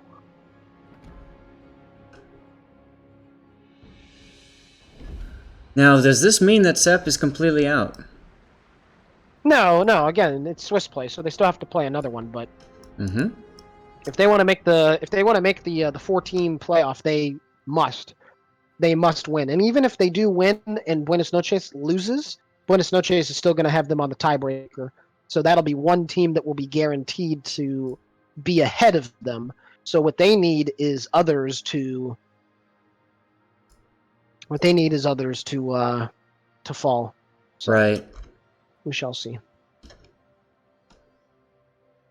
Well, I don't know what was going on. That carrier thing, like I was pressing the button and it wasn't. And then when it started working, no floods. I didn't know that was changed. I had no idea that you can't flood or put yourself on fire. I had no idea. Whatever. It is what it is. Most importantly, though, we need to pick our third here. Or round 3 teams, right? Yeah, we're waiting for the rest of the results to come in. Got it. Are there any teams that you would like to see? Well, once we get the drop and see who's playing, because it appears we had another drop or 2, so the Big M is going to have to. We're going to have to wait on the last result between Firth Order and Kentai. And then once that's done, then we'll get the drop. Do you have any preference? No. We've seen FTW play. We've seen Buenas Noches and Sep play, and Calavera. I'd love to see RQL or Red Empire. One of those two play would be nice. Okay. I'm still thinking back to that last game. I'm watching it right now on stream. And it's just like, wow, you know? Yeah.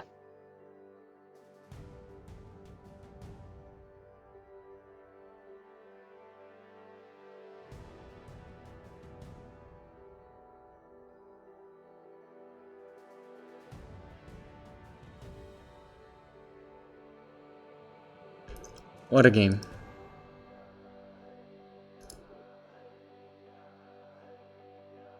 Do you have any preferences, sir? I wouldn't mind seeing. I wouldn't mind seeing Red Empire either. I do like them. Cutie would be nice, but we need to see, because since we've had for some reason, we've had a whole bunch of teams have to drop out. I mean, I'd like to see for match 3 2 teams that we haven't casted yet, but if that's not possible, then we'll just go from there. But Absolutely.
Yeah, I don't know why I've got that stutter on the stream there. I didn't notice it. I was just playing it right now just to see how it's going. I honestly didn't notice it. It's happening. It's intermittent, but it does seem to happen a little bit every now and then. I'm not sure.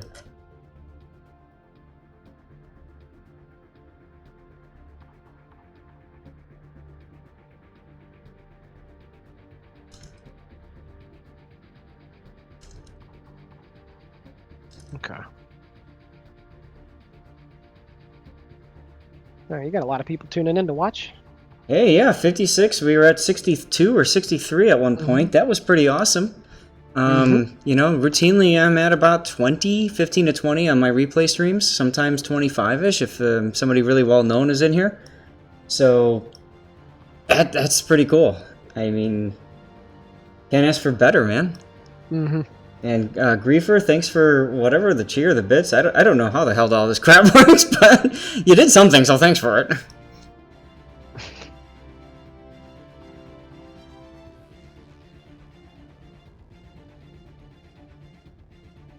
Can't I... Wait. Okay, so Firth order 1 2 to 1. So now we're gonna get round 3 here, and then you choose, man. Like I told you, I just wanted Sep for game, but you get the others. So whatever one you want, man. I don't care. All right. I mean, my first would be RQL because we just haven't seen them. Red Empire is my second. Cutie would be my third, just because we haven't covered any of those. Yeah. I think. Let me see here.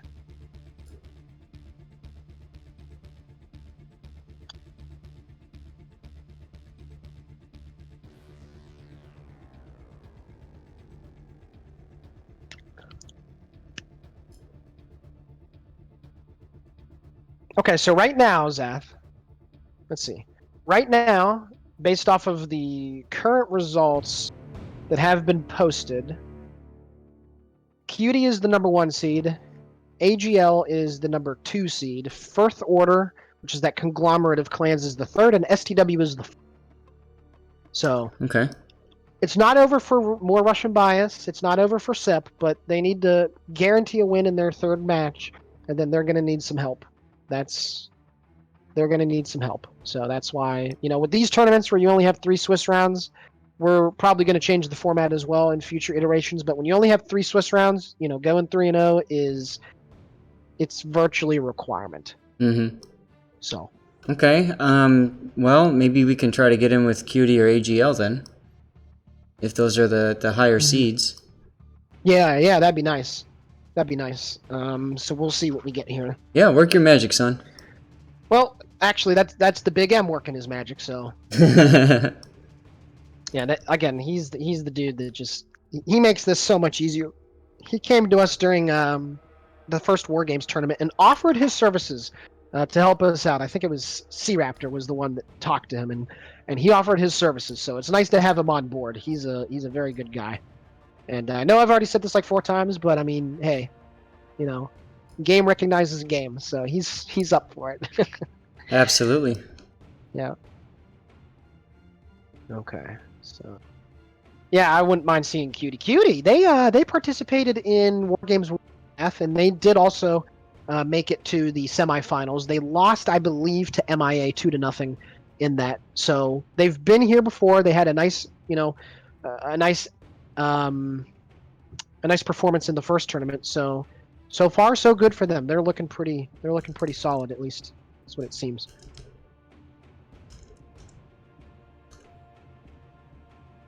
Yeah, absolutely.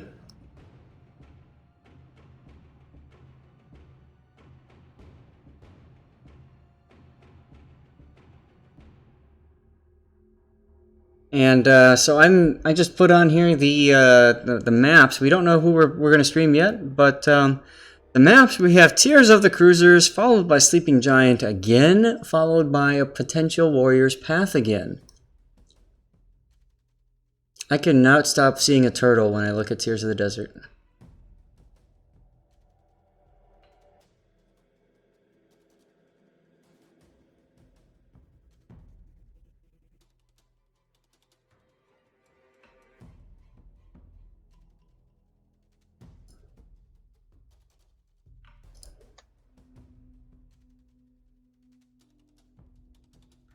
Okay, round 3 is being generated right now. If it hasn't Roger. already been. Okay, it has. So now QD in first order, AGL and STW. So do you want to go for QD in first order? Cutie and Firth Order looks like Ryobi and Kaga have already requested that one. Okay. So AGL and STW would be fine. I could take AGL side, you could take STW side. Okay. If you wanted to do a game that or teams that we haven't seen yet, Kentai and RQL is an option too, but that's Okay. Again, this is your choice, man. This is your choice. Let's do the AGL game versus STW. Okay. Got it. Put that in the put that in on the freaking Done. Got it. And we got a lot of cool people in this stream, and I'm sure they want to see a fight. And I know STW can bring it, and it looks like AGL can bring it too. So.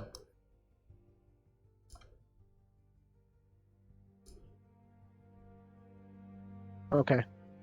I put it in there. Thank you. Okay.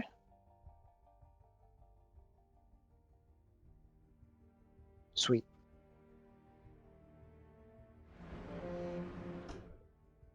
All right, so we get one of the games that has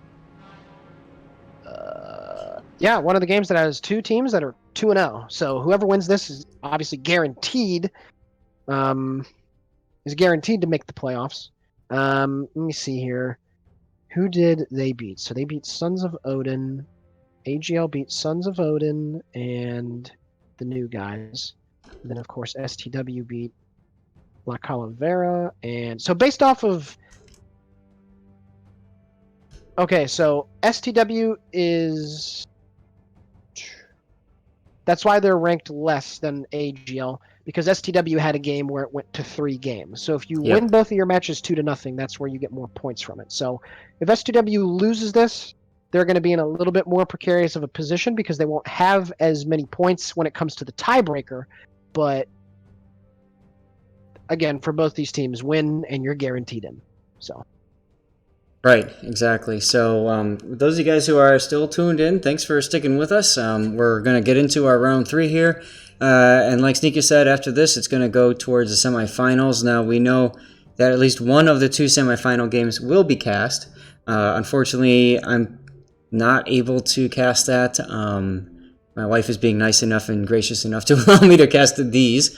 And, it is what it is. So, obviously, I think Quadrilus is going to be streaming, and I'm not sure who else off the top of my head. Quadrilus and Kozumatori. Motori? IDK.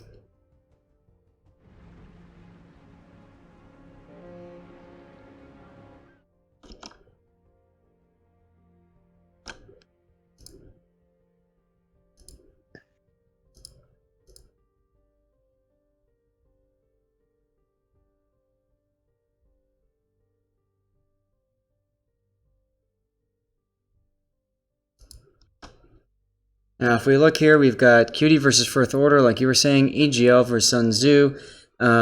Look to these two teams to generate groups that are going to move on to the playoffs or whatever. But it still means that other teams here are going to make their way in as well, right? Possibly. Mm-hmm. Yes. Now, for a team like SEP, losing a series 2-1 is good for the tiebreaker because obviously they took a game from that set. So when it comes to assuming that they go 2-1, when it comes to the other teams, there's a chance that they might get in still. Mm-hmm. Same thing with, Russian Bias. I mean, they're 1-1, I believe. Just let me make sure. Yeah, they're 1-1. So if they beat Buenos Noches, who's a team that's 2-0, that's a big thing as well. There's still, a whole lot of things that could happen here, but I don't know the intricacies of the tournament algorithm off the top of my head. You'd have to ask Big M about that. So, I don't have any, scenarios off the top of my head that I could say, well, if they win this, they're good. If they don't, then they need this team to win, da-da-da-da-da. So, right.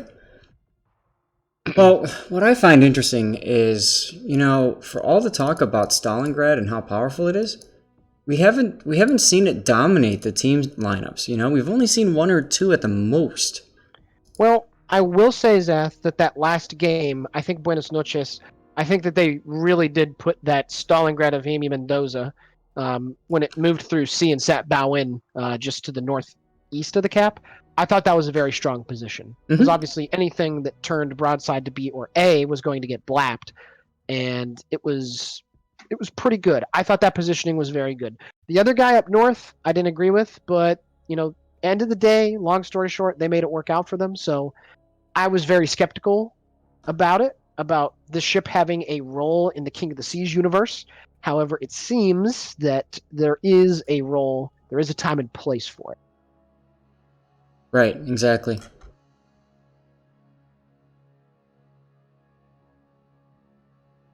All right, I'll be right back. No problem.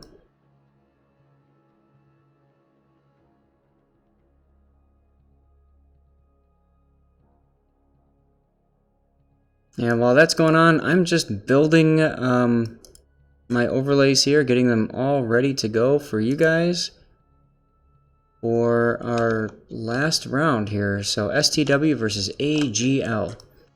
It's going to be interesting to see. I don't know AGL that well.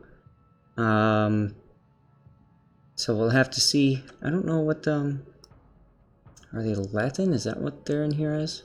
I'll have to ask Sneaky when he gets back. Hopefully you guys have been enjoying enjoying the games, and you've been kind of seeing what competitive can do in this kind of game environment. It is really freaking cool.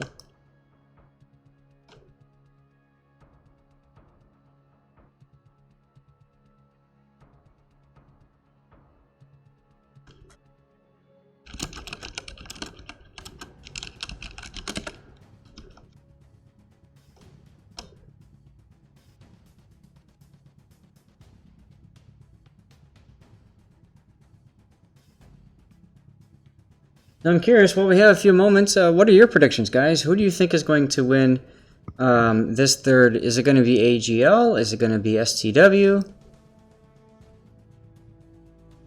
I'm back. I think STW is going to do it. Now, I don't know anything about AGL, so maybe it's a bit of bias, but STW is a good clan. Like, they still have a lot of great players there. We've bromanced already about Kildare and Fugak and crap. The other guy's name is escaping me. It's like the three of them that Fundswarden? That's it. Yeah. Yep, Fundwarden. Yeah. I do like watching them play. They're really good. So I hope they come out for King of the Seas. Maybe this is a bit of an on-stream advertisement, but I really hope that you guys come out for King of the Seas. It'd be nice to have you back. Absolutely. And of course, Quinn's happy because his man crush is playing. So there you go. I gotta say though, I mean, how cool is it though? We've got some Latino teams that are working their way up and stuff like that. It's I just it's so exciting. there's a lot of people that, trash talk, like some of these Latino teams, and it's not founded, and you can see that here.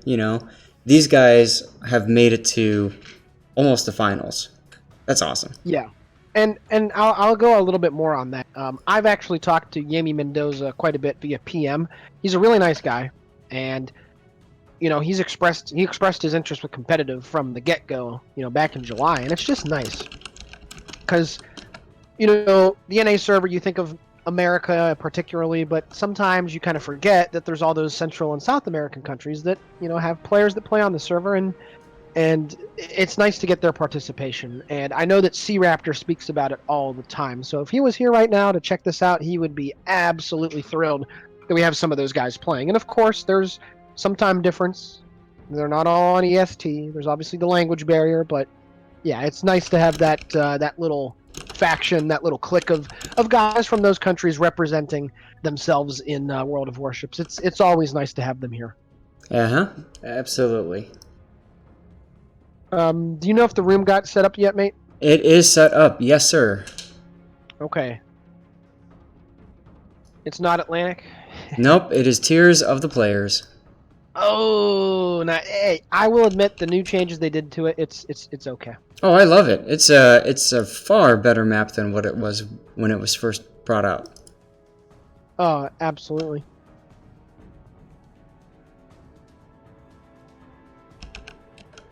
Okay. And look at that conglomerate of players. Yeah. You got... How many clans is that? Falco, Cthulhu, Beer... That's like 7. That's like 6 or 7 clans that are representing. That's cool. They must pull together all of their best or better players for this. That's awesome. Yeah.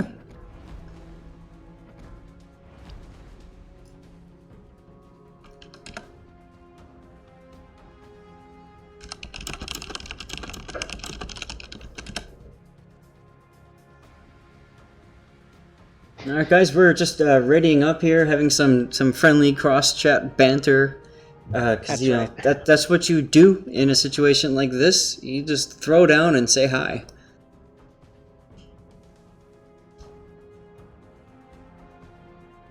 So STW looked good, beating up on a much lesser team earlier.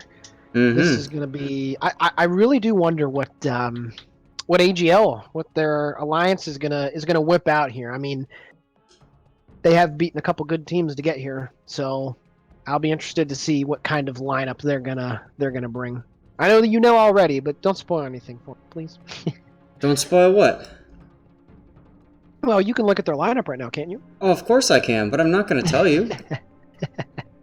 I'm going to make you wait for it, man. Mm-hmm. As it should be. Is that not what she said? Mm-hmm. I'm sorry. That's all right. That's all good. I'm just still proud of myself for getting that cockfight in the last one. Oh, that's funny. That's funny. Looks like a last-minute rotation on STW's side. That happens. I mean, STW's played, what, 5 games now? So, let's see. Yeah, they've played 5. Yeah. So having, you need that, you got that rotation, you get the turnover of players. I mean, that's all standard. You have subs that are ready to come in should they need to come in. I think a big part of this is fatigue. You got to keep people fresh. Yes, absolutely. Some people can go the distance. Some think they need to take a break every couple of games. Either's okay. But you have to know your team, and you have to be able to figure out, can I swap this player for that?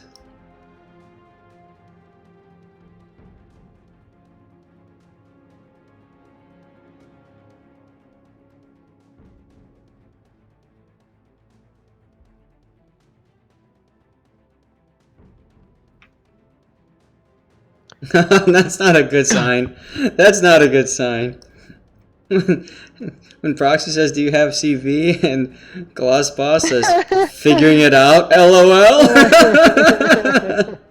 Man, I almost wish I could see what you're seeing right now. as we see rating, unrating, unrating. Let's just do it Soviet style and keep it under wraps for the moment. I know, I want you to, but still. Damn, son. Oh shit! I think I'm gonna end on the raffle. Yeah, you might as well. Oh wow! Look at that griefer hooking you up with 100 bits. What a nice guy. Is that what it is? Those are bits? I think Nice. that's what it's called. Well, thanks for the bits, griefer. I know there are some people that have like all these crazy stream stuff programs that run that flash on the screen and do silly things. I suppose I should get into that, but I don't care. I don't know. I can't tell if I'm a little drunk or need a nap. That's good, Device, and that's good. Oh, nice. I mean, I don't know if they're just trying to troll AGL here, and you know, there's that whole like fight outside of the fight going on, maybe.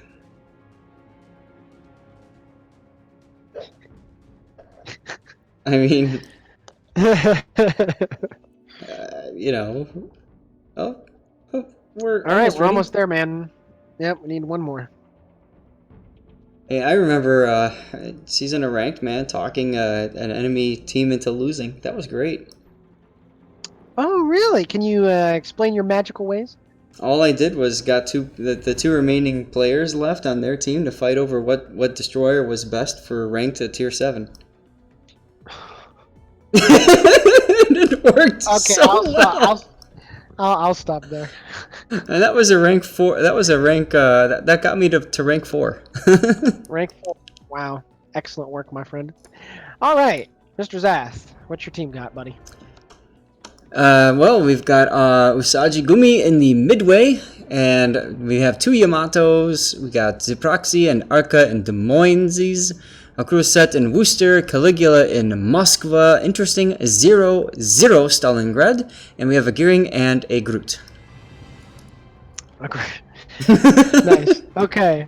On STW side, we got Seaman Rookie in the Hack. We got Deviathan and Fund Wardson in the Montana and the Republique. We have Ryan Joe in the Des Moines, Anot in the Worcester, Klaus Boss in the Zao, Revenants in the Moskva, and then Kildare, Puddin's Favorite in the Gearing, and Gauntlet in the Grozavoy. So some different lineups here.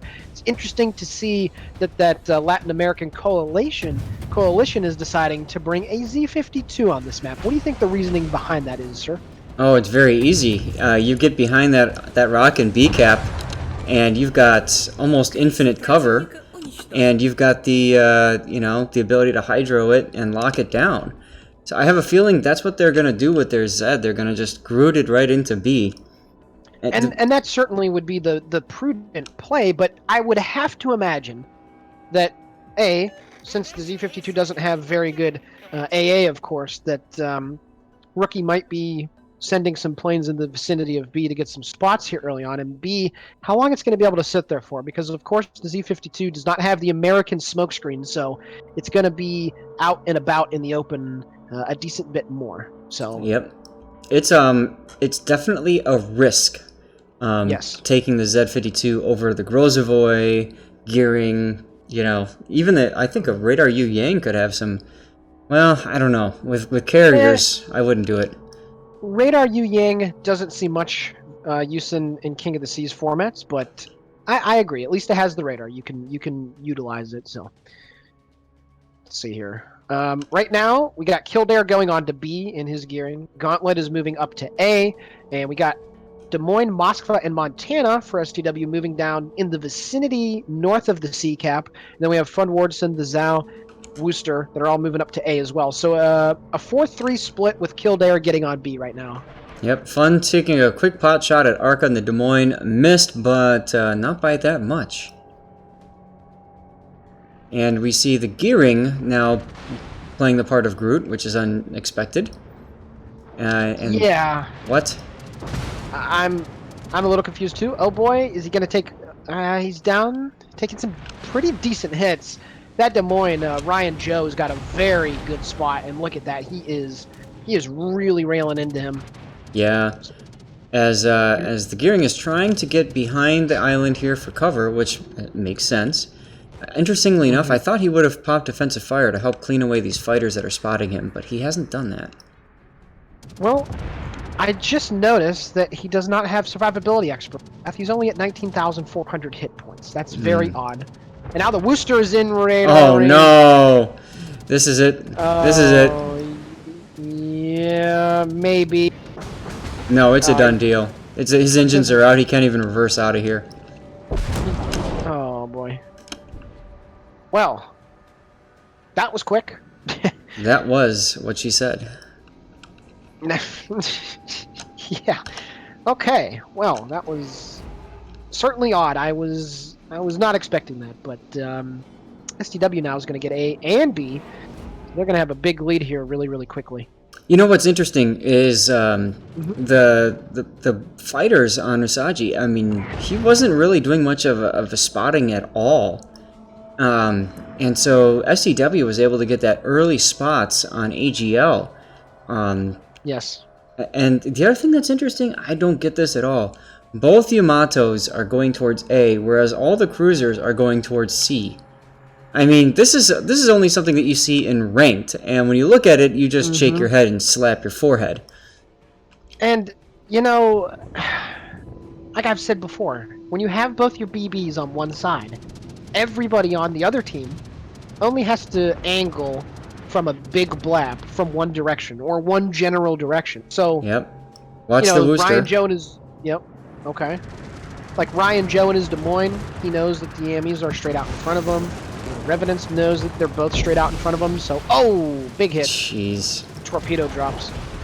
STW is putting the pressure on very early. They're looking very good here. Oh, yeah. Gauntlet just going to town with AP. He doesn't even care that he's detected in the smoke there. He knows that Harukuskat, I should say, has much more to deal with than just him. I would imagine a spot from the carrier's planes from Rookie would be coming in here in due course. At least I would think so. Yep. So that Wooster's down to what? 4,000? You got it. 4,600, just under. 46. Okay. Got some Yami shells coming in at War Enot's Wooster. Shells flying in, and I don't know if the target was locked because they all dove into the island right in front of him. There we go. There's Haru. He's spotted again. Some massive enemy carrier planes, or not enemy, but... Oh, that strafe. Did you see that strafe? Yes, I did. Oh, man. A little far away, but still, that was huge. Usagi's... Excellent. Wow. Excellent strafe by Rookie. That was very good. Leviathan's now on the C cap for STW. Haru might be... Yeah. I don't know how he got spotted just now. I think he just opened up. Yeah, he did open up. He must have gotten spotted by an aircraft for a couple seconds and then just thought, screw it. Maybe. That'd be my guess. I mean, Bao and Moskva, Wooster does counter it, but it takes a while. Yeah, it definitely does take a while. STW's got some strong board position there, Mr. Zath. Haru got a heal off. Grozovoy is trying to come around the flank of the Yam. Gauntlet's playing a very dangerous game, but he does have the range opened up. So he does maneuver around. He should be okay. Yep. He's dodging those shells. And then, actually, he's going to have the advantage here with the distance that he's gained. Haru has gained another repair, which is important. And... Nope. Wow. Oh, gosh. Leviathan just monster salvo. Monster salvo on the Moskva. That was like 30,000 damage as he was pushing through that narrow channel, and then it seems Gauntlet, took out the Wooster. Yeah. So. Well, you can see here just the angle that the Moskva was presenting. A lot of, yeah, that was... I don't know, just sloppy play, I would say, and it's costing them huge in this game. Yeah, and with the exception of Revenants, of course, STW really hasn't traded too much important hit points to get into this in the position that they're in. So. Yep, but I mean, look at the situation. Again, both Yamatos hitting Revenants from the same angle. All he has to do is pull forward and bow in. Yep. Oh, Britain on gets hit by Fundwardson from the Republic for about 16,000 damage. Yep. Oh, here comes the drop. Rookie with another drop. He's going to get another hit. Wow. Yep. He is, man, I don't know about you, but the 2 games that we've seen, he has done. Wow. There we go. Okay. He's done, man, his dropping has been excellent. Yes, it is. He has done very well. Revenants might be kicking the bucket here. Oh, he tanked the Yami shells off his bow. Mm-hmm. Nice. That's the thing about Mosfa. Fundwardson's getting an angle on Breton. Is it 10, he's sub 10 kilometers. At this range, you can't. You just can't miss this. At least I wouldn't think. There goes our Shots out Mosfa. from Fundwardson. Shots are out on the Yami. Nope. Nope. Puts him down to 2k though. He's gonna die. Yep. And Wow, that's they it. zeroed him out. Whew. STW, man. They're looking good. Wow, that was... You know, they've made it look easy. I mean, well, geez, look at Rookie. 33 planes. Obviously, that huge strafe came in handy, but he completely outplayed their midway. That was awesome. How long was this battle? This was 8 minutes and 13 seconds. 8 minutes and 13 seconds. You just don't see that in competitive. You just don't. Like, games that end that quickly usually only populate the group play games in normal King of the Seas, where you have a really good team going against a really bad team. But I mean, AGL was 2-0 coming into this, and whew. But you know, you see them play, and you're like, what? You know what I mean? Like, Yeah. not to crap on them, but jeez, that was not expected. Yeah, that was impressive. That was very, for sure. Okay.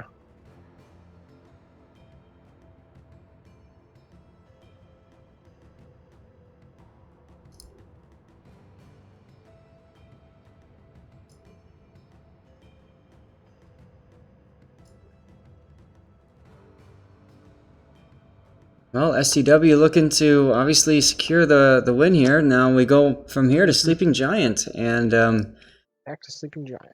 let's see what happens. Okay.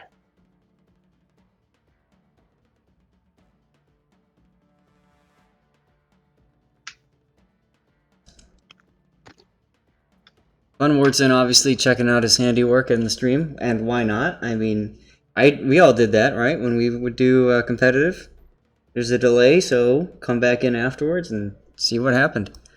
Come back in and revel in your victories for sure. All right. They have the next map ready to go.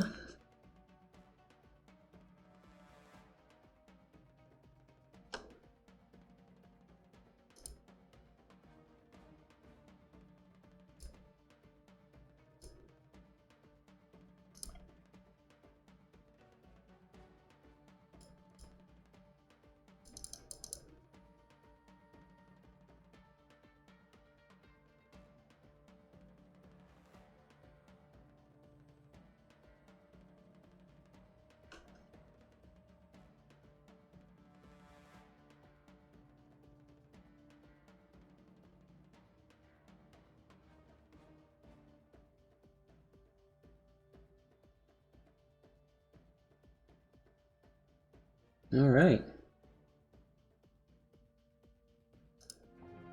I think that game was a lot faster than we all expected here. Yeah, that just, again, that crap just doesn't happen quickly. At least generally, like, it just... I mean, and that's...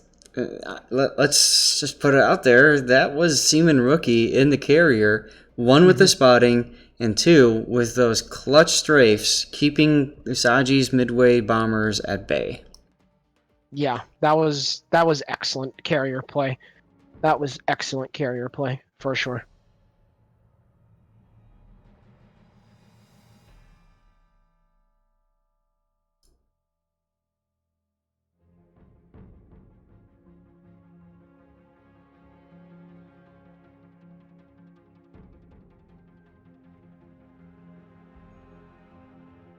About to watch the Moskva go down on that stream.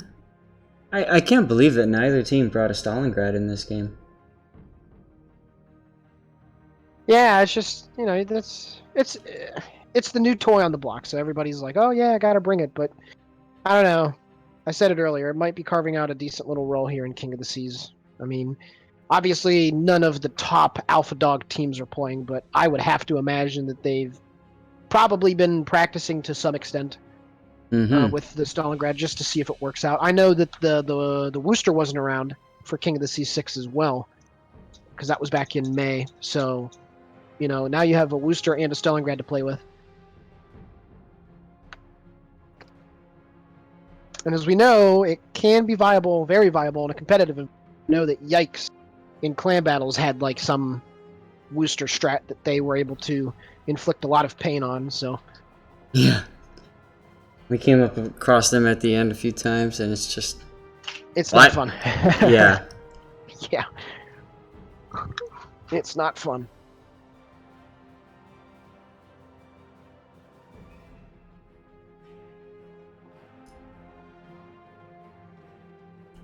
So just I think AGL taking a couple moments to get themselves organized, and I don't blame them after that kind of a loss. You have to start thinking to yourself, okay, what are we taking? What are we doing with the ships that we are taking? And how are we responding to their advances?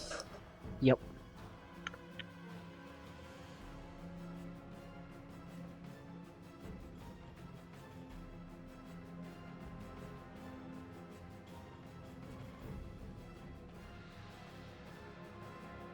Oh.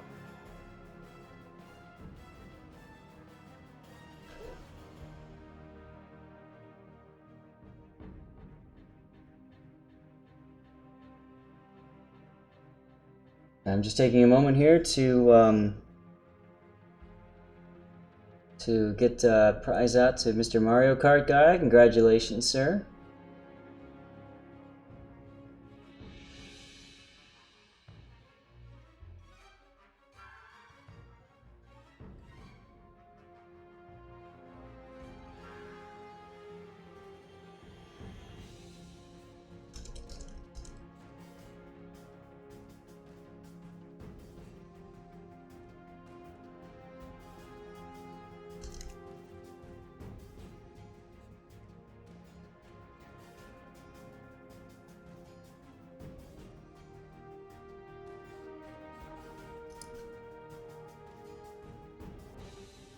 So, Snake, what do you think was the key misplay in that last battle? There's plenty to choose from, so what do you think was the key misplay?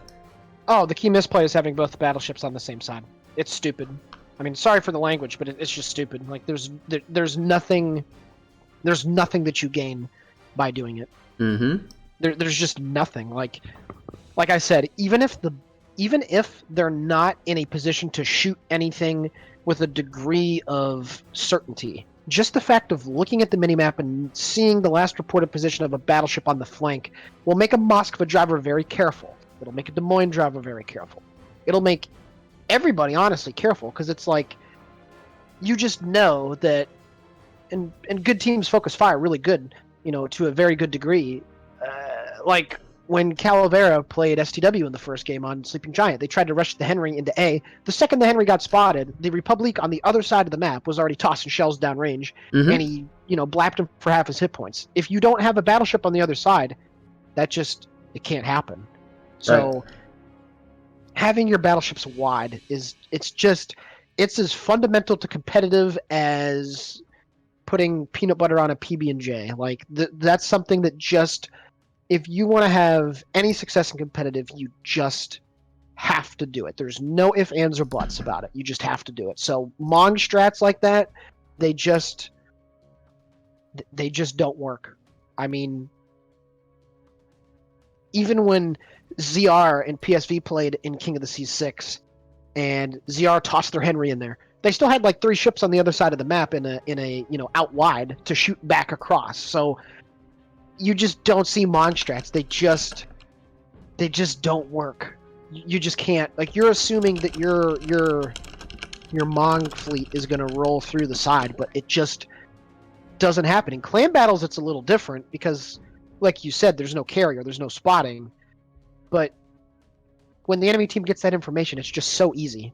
It's so easy to redeploy your forces to beat it off. It's just so easy to do it. Yep. And that's just, it's disappointing to see, right? And like I said, when you see that in ranked, you're just like, oh, okay,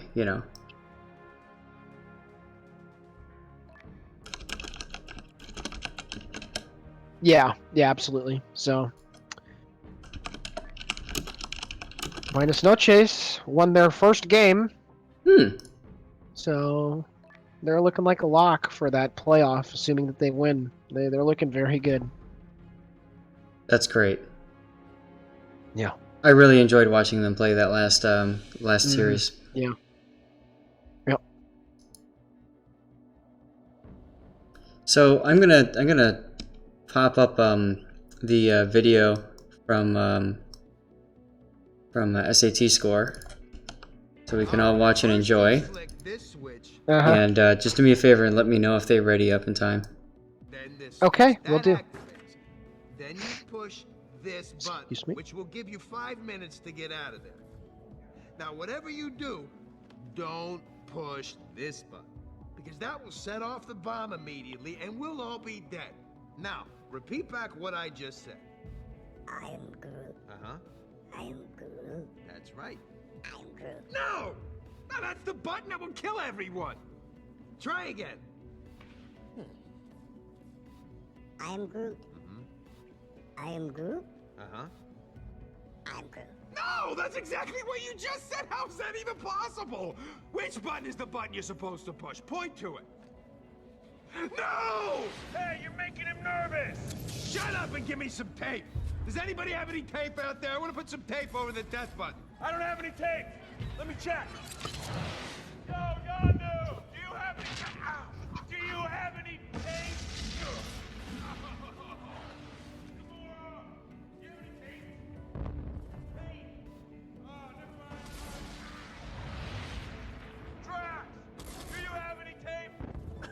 Scotch tape would work. Then why did you ask me if Scotch tape would work if you don't have any? Nobody has any tape. Not a single person has tape. No. Did you ask Nebula? Yes. Are you sure? I asked Yondu and she was sitting right next to him. I knew you were lying. You have priceless batteries and an atomic bomb in your bag. If anybody's gonna have tape, it's you. That's exactly my point. I have to do everything. You are wasting a lot of time here.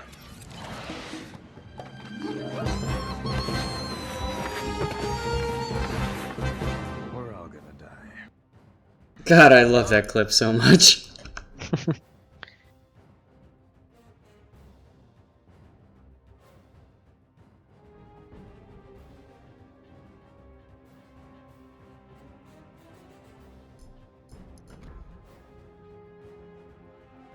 All right, I can see you're asking a little bit of push here for AGL to get themselves organized.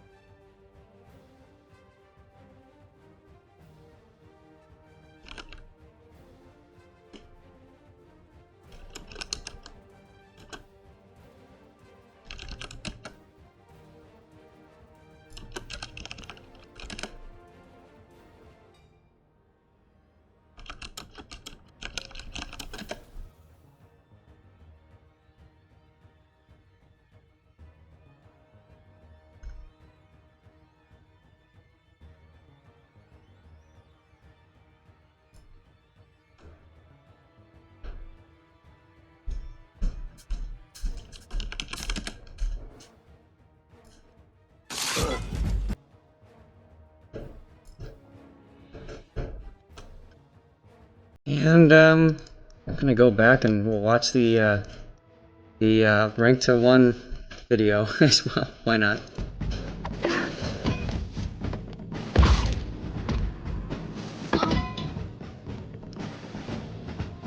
We've got a long way to go.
Guys are great, man. Easily the highlight of the day. Not the gameplay, but the video. That's right, guys. You came here to watch a video that you could have watched on your own anytime.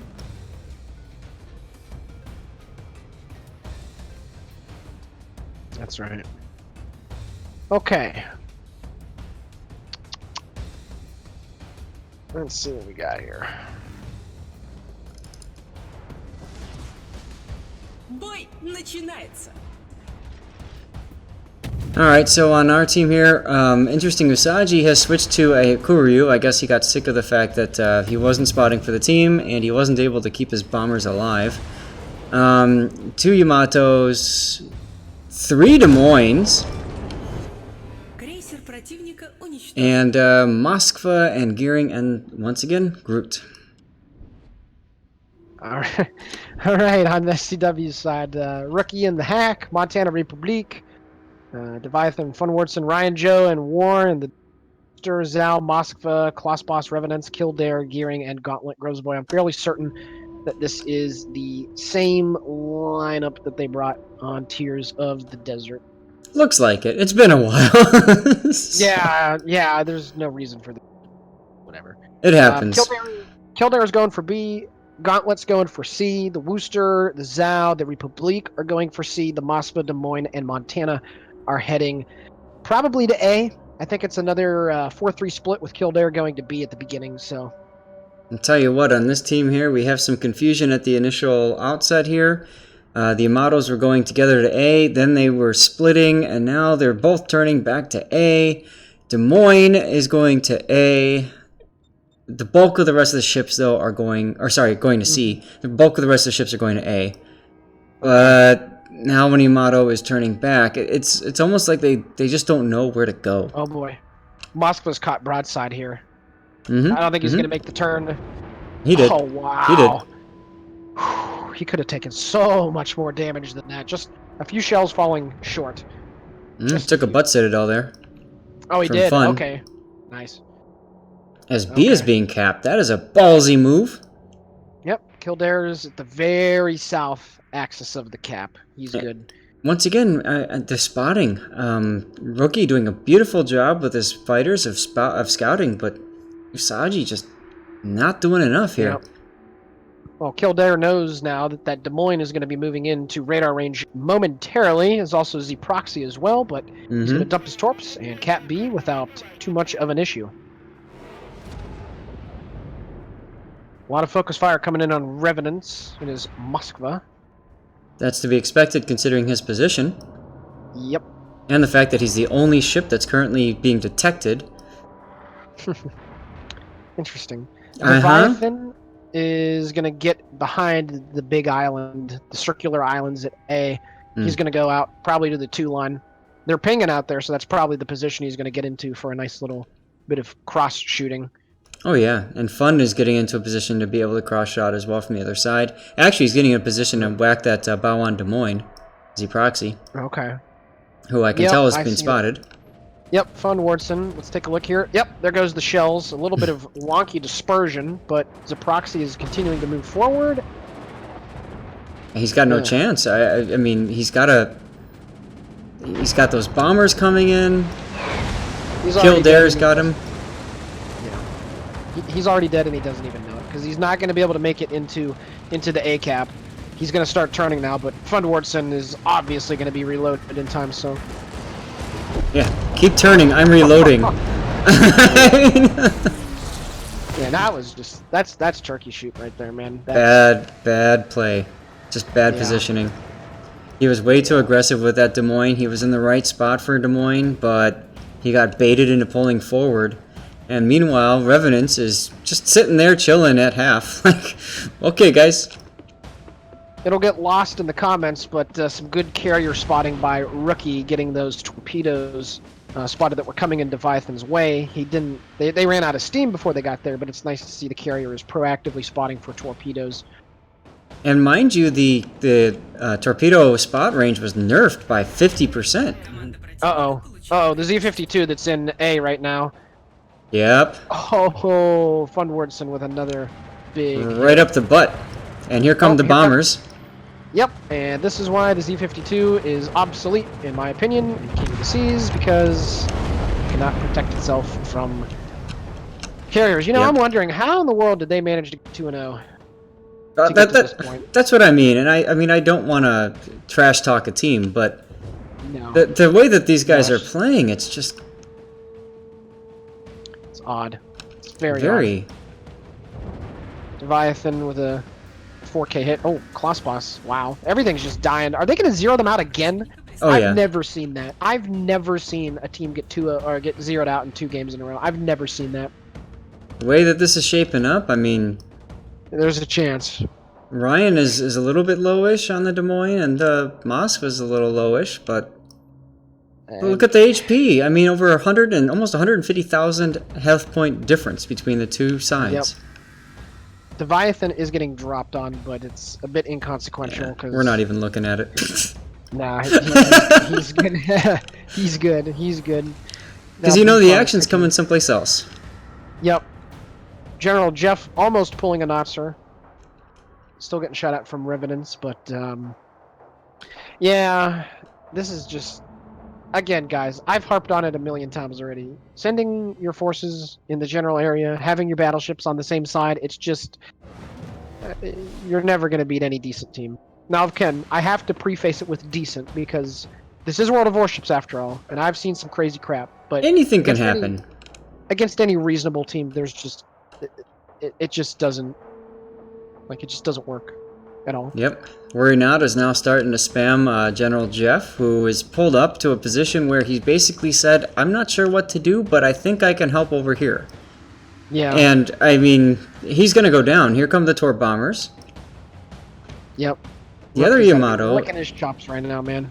Actually, I think he's going for the Moskva. Yep. He might as well. That's the bigger target. Yeah.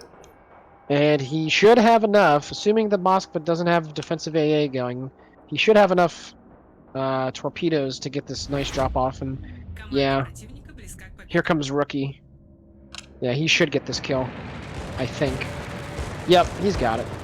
Good drop, Rookie. Well done. Now Jeff's getting focused. Yeah, this is another wipe, man. Like, this is not even close. No. STW is going to go to the playoffs with a 3-0 record, and they got to be feeling pretty darn good about themselves. They're going to have a good chance to take home the prize. Oh, nice shot by Fundwardson yet again. I can't even get to these ships fast enough to catch them as they die. STW is looking very strong, and we all know that they're a good clan. We've always known that they have some really good players, but it's nice to have them back in a competitive environment again, because this is something that they're used to. They've been there, they've done that. So. Yep. It's a great clan. Kildare's doing a wonderful job keeping them all going and keeping them all together. And here comes. You can't hide in a circle there like that, bud. And he doesn't have last stand on. Okay, well, if it wasn't for them getting A, that would have been another. But wishful thinking. 12 seconds remain for STW to win, anyways. Yeah, that is about as dominant of a down as you're going to see in competitive. It can't really get any worse than that. Nope. So, all right. Sun Tzu Warriors, looking good. Yeah. And, I hope, most importantly, that AGL is going to hopefully watch the stream if they aren't already, and just come out of this saying, all right, we need to seriously go back to the drawing board with our tactics. Remember, they have, 4 different clans that are contributing members, and so that's tough in itself, right? Because they don't work with each other all the time. But they need to build that. They need to build that cohesion amongst the team. And, again, they finished 2-1 today. They beat 2 other teams to get here, so they didn't do bad by any stretch of the imagination. But after watching them play against SCW and just get worked over so hard, it just makes me wonder, what was their formula before we saw them play, and what did they change? What went differently? Because, like I said, you just don't see beatdowns that hard very often, and that's about as hard as it gets. So. Well, and I almost wish that we could have streamed AGL's initial games. You know what I mean? Like, those must have been nuts. If these guys won too, playing like that, what? Yeah, that they must have. Well, hold on. Let me go take a look and see who they play. Let me go take a look. There's also a possibility that maybe 1 or 2 of their key players had to rotate out, and so we're not watching their best of the best members right now too. That's a possibility. Looking at round 1, the team that they played, they dropped. But round 2, they played Sons of Odin, who currently, that's STW's second team. And looking at them, let's see, they've went 1-1, and they won their first game, so it wasn't a win by forfeit. So they beat a pretty decent team, at least for WarGames standards, and STW's second team. So, that was, like I said, oh my gosh, 8-16 Yes, that After was 8:30, jeez, like that's 2 games that finish faster than a typical, mid to high end King of the Seas game. Just a game. If it wasn't for that super long delay in getting this game started, we might have finished before the other teams finished their first game. Yeah, well, right now, if you go check out SATs, Game 2 just started. So they got both their games in before SEP and STWO started their first. So yeah, you just don't. It's just, that crap just doesn't happen that quickly. You saw it today, folks. You saw it today. I'm just... There's no words for this, man. I mean, it's like, you just... Yeah. Shocked more than We're anything. not. I want everybody out there to know we're not being harsh. We No. really aren't. It's No. just we're telling it as it is. No, and you know what? I would never come out there and say, AGL, pack your bags, go home, never come back, or anything like that. No. Yeah. If anything, like I'm saying, I'm hoping that these guys are seeing the broadcast and they're able to learn from it. Seriously, guys, watch this. Watch what you guys are doing at the start, what we're talking about, and most importantly, watch how STW is responding to your deployments. Because there's a lot to learn in this, and competitive is very difficult and very, you can't just draw out a map on WoW's tactics and go. So, but come back, please. You got to spend time. Absolutely, Zath. You got to spend a lot of time. And sure. my ultimate suggestion, seriously, like, for one, definitely come back. I think I'd love to see you again in King of the Sea or another one of these events. But my ultimate suggestion for you is reach out to some of these other clans, especially the really good clans, and ask them to scrim them. That's the only way to learn, is to get together with them in training battle just one random night. Play a few games with them, talk it through with them, maybe invite them to your Discord or whatever voice server you use, and talk through the battles afterwards. That's the best way that you're ever going to learn. For sure. Well, we actually got done. The projected time to finish was about 7 to 7:30 p.m. EST. So right, we actually got done pretty quick today, even with all the stuff. And that's hilarious, because typically we're about a half hour to an hour late. So. Yep. Well, man, if you got to go now, I had a great time. Oh, I'm not looking to leave just yet. I mean, I don't know if there's any debriefing that you want to do, if there's anything you want to say to the viewers who are watching, all that kind of stuff, man. Let's, play it out. We can leave when we feel like we're done. Well, sure. I do have a few formality things. So I guess the first thing to say is, if you'd like to check out the rest of this tournament, we are, of course, going to have a playoffs here once the third round of Swiss play is done. STW will be among the 4 teams that will be playing in that. If you'd like to check that out, please go over to Quadrillis's and Kosuzu Motori's stream. There is going to be somebody else casting the second semifinals game. I'm not sure who that's going to be. It is not going to be Lord Zath and I, as Zath is going to be pulled away by his wife to do, well, family stuffs that I don't have to deal with yet. But I'm just kidding, man. So somebody else will be doing the semifinals. But if you want to watch the rest of this tournament in full, go check out Quadrillis' stream when this is over with. And that's all I have, Zath. I just want to let other people know that they can continue watching ships if they want to do so.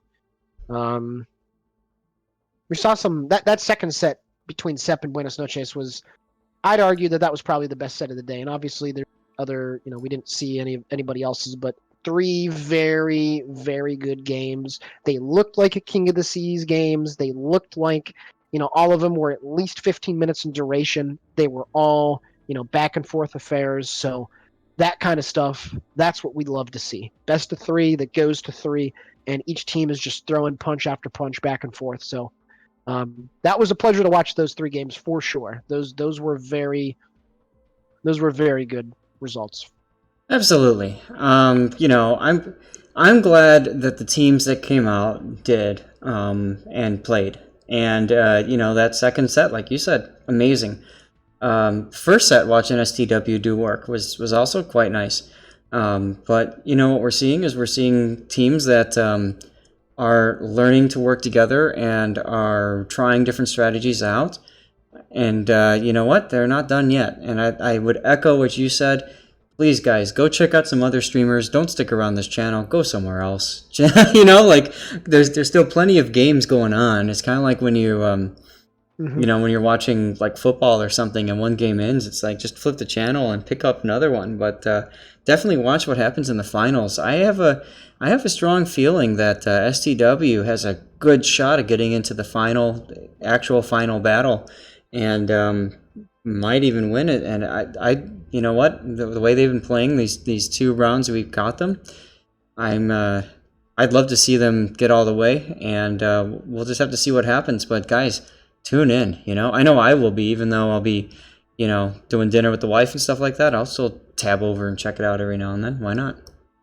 Yep, for sure, dude. So I got nothing else, Mr. Zath. As always, I've really enjoyed commenting with you. It's always a great time. I know I'm usually the third wheel with UNC Raptor, but this was a blast today, dude. So whenever in the future we can hook up again to do some World of Warships competitive, I would love to do it. Oh, absolutely. And I've been out of the loop. I've missed some of the past opportunities to stream and cast. And I'll tell you what, it's just been a pleasure working with you. It's been a pleasure working with C Raptor too. But it's nice to just kind of have that counterplay back and forth. We know each other so well. It just makes it easy to not talk over each other and to not I guess you could say disagree with each other and how we're covering things. And I mean, man, it was beautiful, just the dance that we were doing, talking about different places to watch for and stuff like that. And I'm sad it's over.